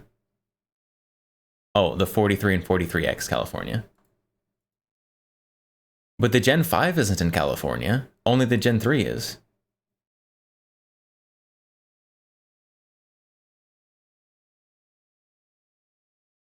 Which Glock executive has a hard-on for the Glock 26?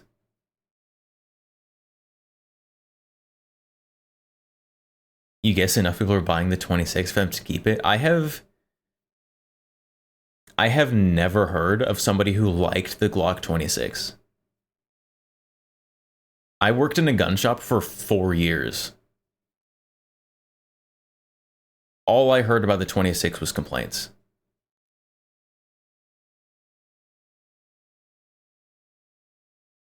The 26 is a great backup. The 26, it doesn't do anything that the 43 doesn't do better.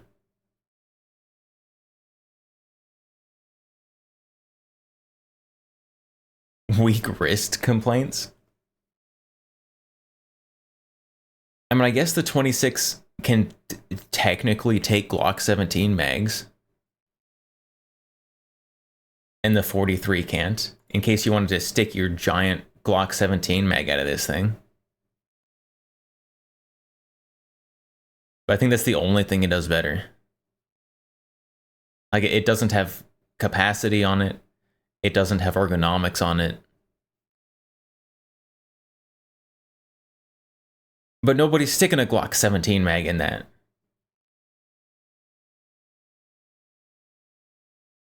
Ugh. Ugh.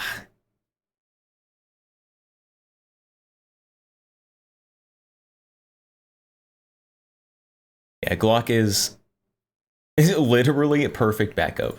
Yeah, Glock is admittedly getting rid of some things that needed to go.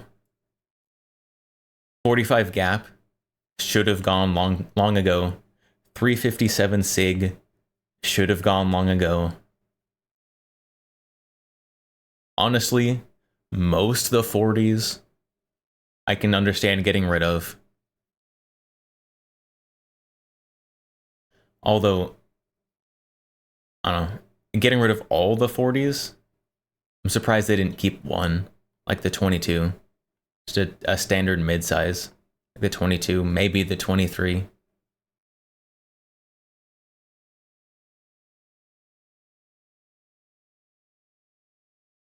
I can't believe they're keeping multiple versions of the Glock 26. And they're not keeping the 17L or the 34. That's crazy. 40 is dead. 40 is rapidly dying.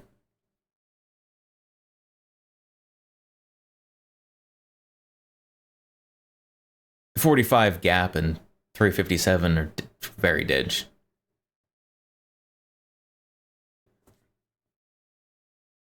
But I think it was not the BAFTA made a good point earlier that if you're making a new gun in 40, you are competing with the used market for 40s, which is absolutely booming right now.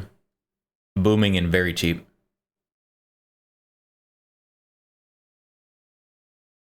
They need to release a Gen 5 40. Like 40 Smith and Wesson. They already have them. 22, 23. I thought there was another one. I thought there were 3. Okay, no, 27. The 27, the 23, and the 22 are all Gen 5.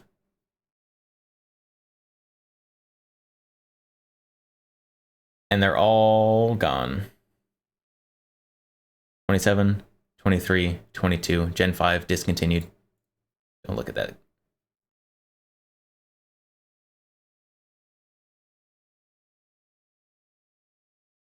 The Glock 40 is long slide 10.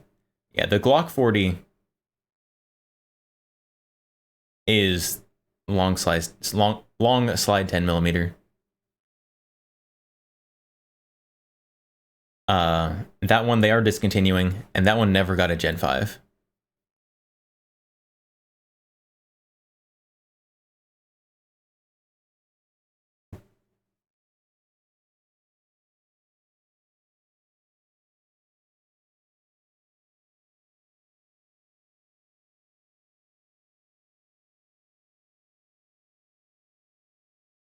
Yeah, the Glock Model 40 being discontinued. I do hope that they're discontinuing that one because they're bringing a Gen 5 Glock 40. Because the Glock Model 40 is super popular. Like, that is, I said this earlier, the Glock 40 is like one of the main go-to guns for like bear country, for bear defense. And it is weird to me that they're getting rid of that one.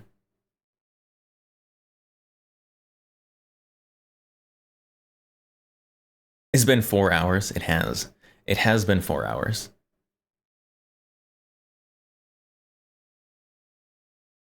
Considering they killed the Glock 40 Gen 4 and 17L, you doubt 40 Gen 5 will be made? Yeah, they're getting rid of all of their long slide guns. So they're getting rid of the Glock 24 and 40, which, okay. They're getting rid of the 34, the 17L, the 40. Like, it's disappointing, sad. The long slide ones are nice. Yeah, the long slide ones were my favorite ones. Like, I really want the Glock 17L. And the FOMO might make me sell a gun to buy it.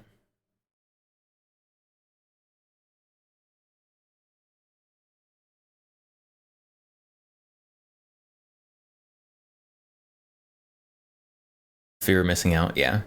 And the prices have not yet spiked, but the prices of them are probably going to slowly creep up amid the prices of people already trying to scalp them. Like we were scrolling through Glock 34s on Gunbroker, and most of them were still like, you know, $500-600, but some of them were like $800-900, which part of is probably just gun broker being gun broker, but some of it might be people raising prices already.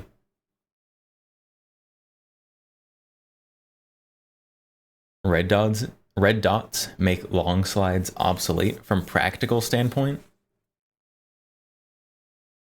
but I like them. They're cool, and people agree with me because people will keep buying them, although apparently not in high enough numbers.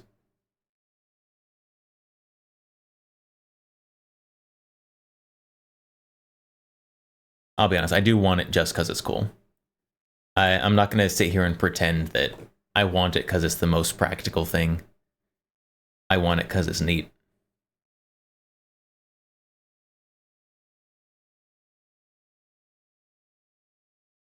Although staying on list is proof they make profit. Oh yeah. And this long list is a bit deceiving because a lot of these were made in such small numbers that honestly, I'm surprised they hadn't already discontinued them. Again, 45 gap, 357 sig. Even some of the 40s. But still.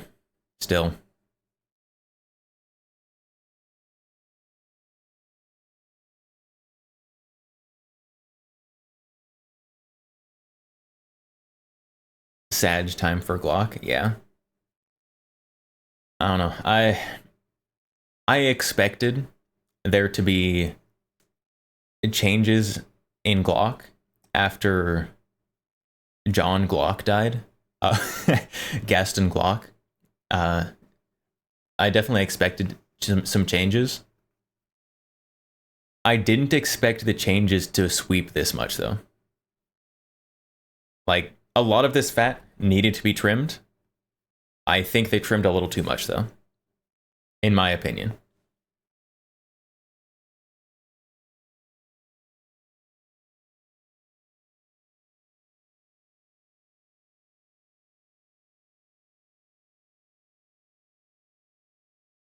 We're in the time when Gen 1 and 2 got extinct. Like when 1 and 2 went extinct, now this. I mean, a Gen 1 Glock, that is a collector's model now. Like a Gen 1 Glock goes for quite a bit of money now.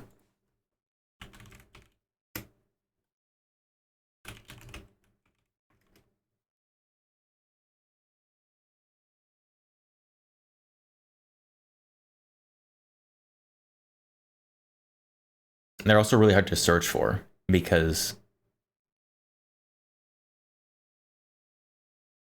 there's also the Gen 1 reproductions.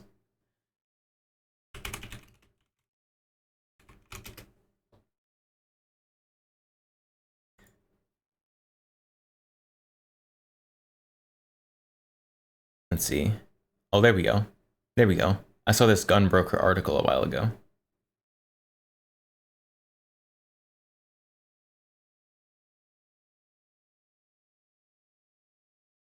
There we go. So,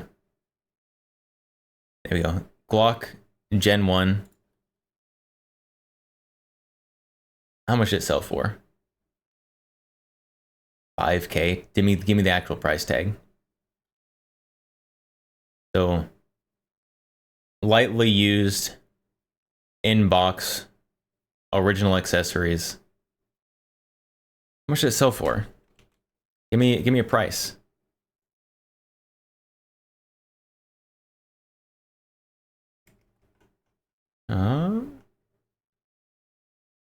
Over $5,000. Oh, more than $5,500. Serial number AF154. Gen 1 Glock. Is this a picture of it? This is not lightly used. Hold on.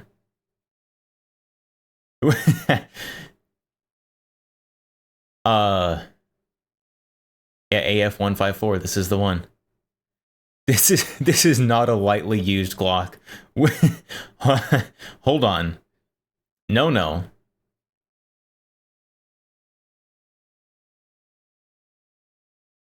At least moderately used. You've got whole like sections of finish just missing.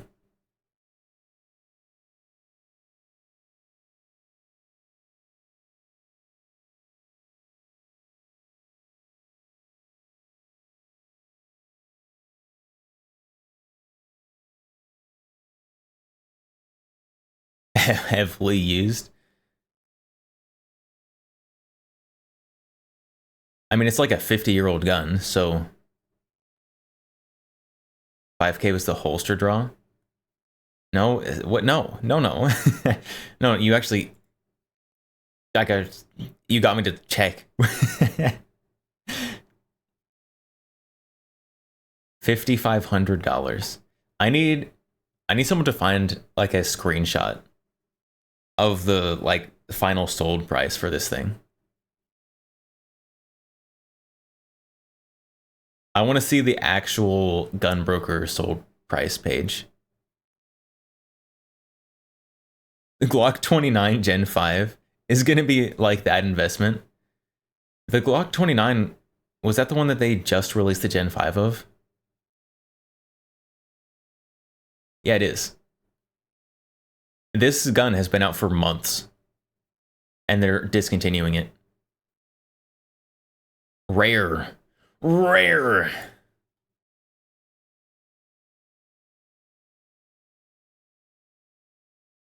Yeah, I mean, for a 50-year-old gun, it's pretty all right. That's pretty all right for a 50-year-old gun.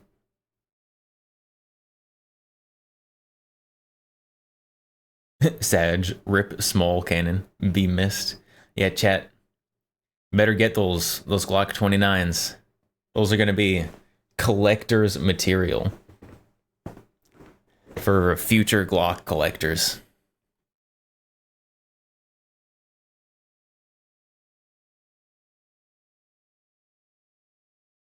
$1986. Yeah, so 49 years. This is a 49-year-old gun. So for a 49-year-old used gun, that's acceptable wear, for sure.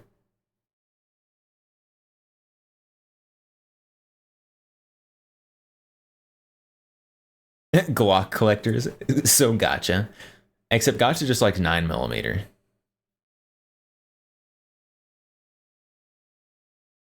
This one isn't 10mm. That might be too spicy for gotcha's enjoyment.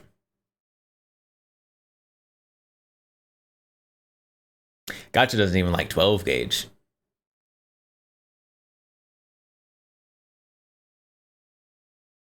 Had Glock switched to making all of the US sold Glocks here? Or were they still importing smaller production models? Yeah, so Glock has done both. And they, I guess, up till now still do. If you're talking about the whole like tariffs situation around it, the problem with this tariffs raise is that it isn't only affecting imported products, it's also affecting products that are sold by companies, by foreign-owned companies. So Glock is owned by a foreign company. So even the guns they make here are being tariffed or going to be tariffed. Which, if you're going to be a skeptic, it seems like that may not entirely reach the point of bringing manufacturing to the United States if the manufacturing in the United States is still going to be tariffed.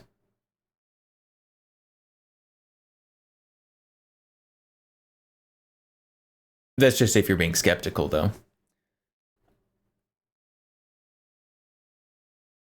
But that's how the tariffs are working. That's stupid. I agree. But luckily, companies like HK USA is by law a separate entity that works in partnership with not US HK. So I think theoretically their tariffs aren't going to increase for US made products. But Glock is directly owned, operated by Glock.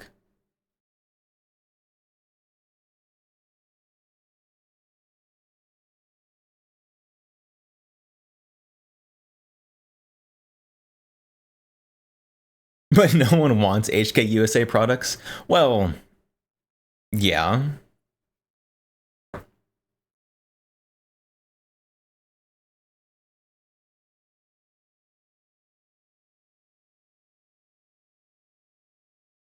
Mao, you do?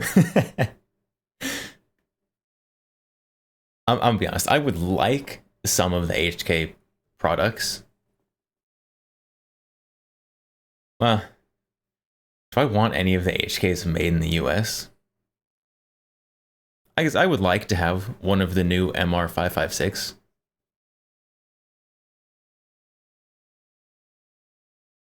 I think that's about the only one I want that's actually made in the US. Because everything else that I want is imported still.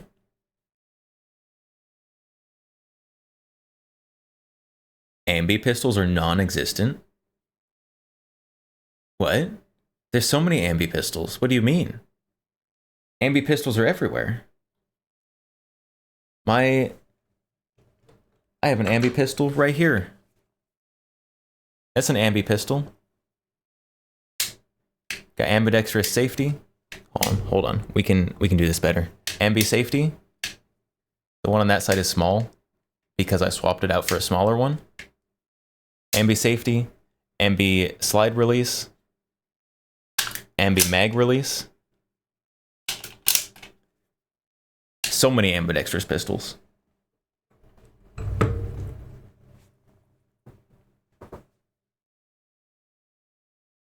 Oh, you're in California? Oh. Yeah, California. My condolences. California has much less options. It's really XD or HK. XDs aren't bad.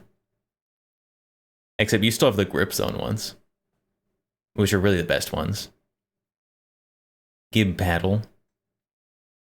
I am a big fan of paddle releases. Regular mag releases are in an awkward spot for my fingers, but paddle releases, very nice. Nice Zach background, thank you.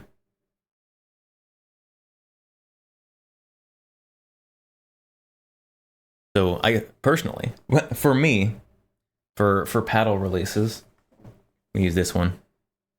So the way my thumb sits, zoom. So I've got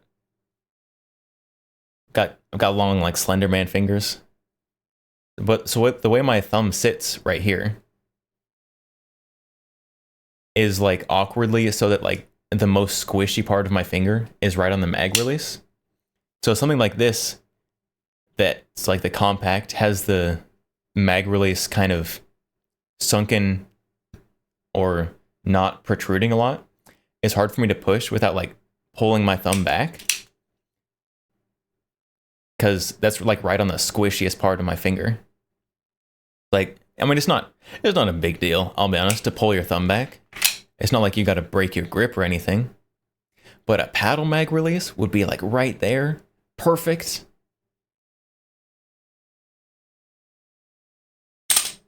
But I don't know. It's nice. Paddles are nice. Paddles are nice both for long fingers and short fingers.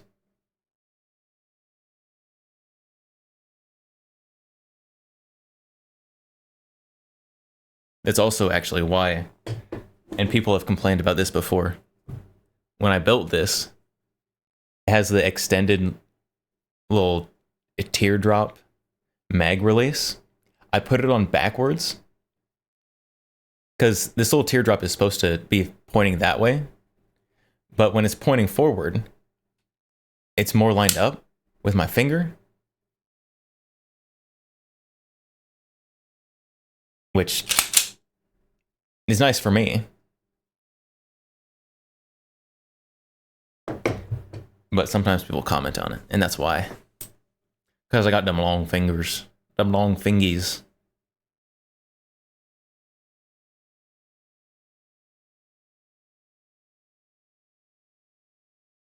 He's a big fan of paddle mag releases.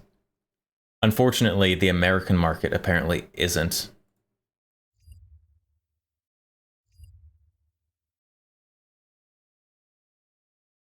Distended mag release. No. I don't like that. You erase that this instant.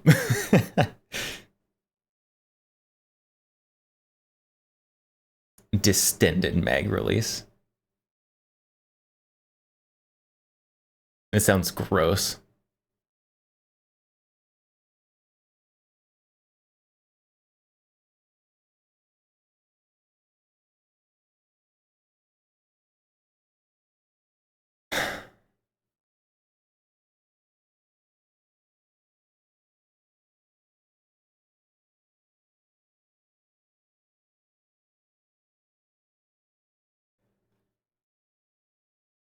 It's almost 2 in the morning. Chat, you should have stopped me. I think people did. I have to be up in a little over 5 hours. So it might be about that time to call stream. We are going to raid out.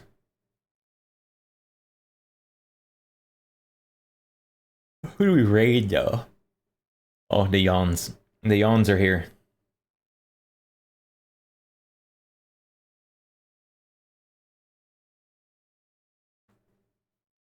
We are going to raid. We're going to raid.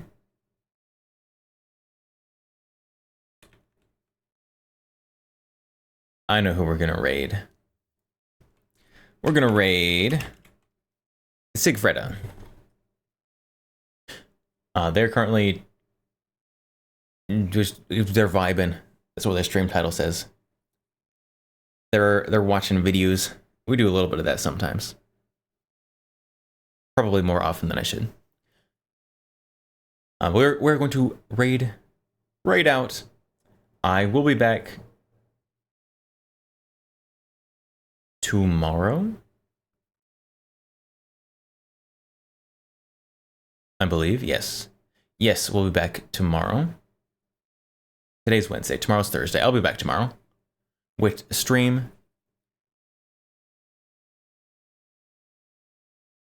If things go particularly well for me, I may have another gun, but don't count on it, because I'm not going to count on it. So until next time, I will see you next time. Glock 17L. If I get a Glock 17L, it wouldn't be by tomorrow, probably. But I will see you all next time. Good night. Good night, Mao. Good night, Derez. Not the BAFTA. Mao, Matilda, Derez. I think you got 2 good nights. Card.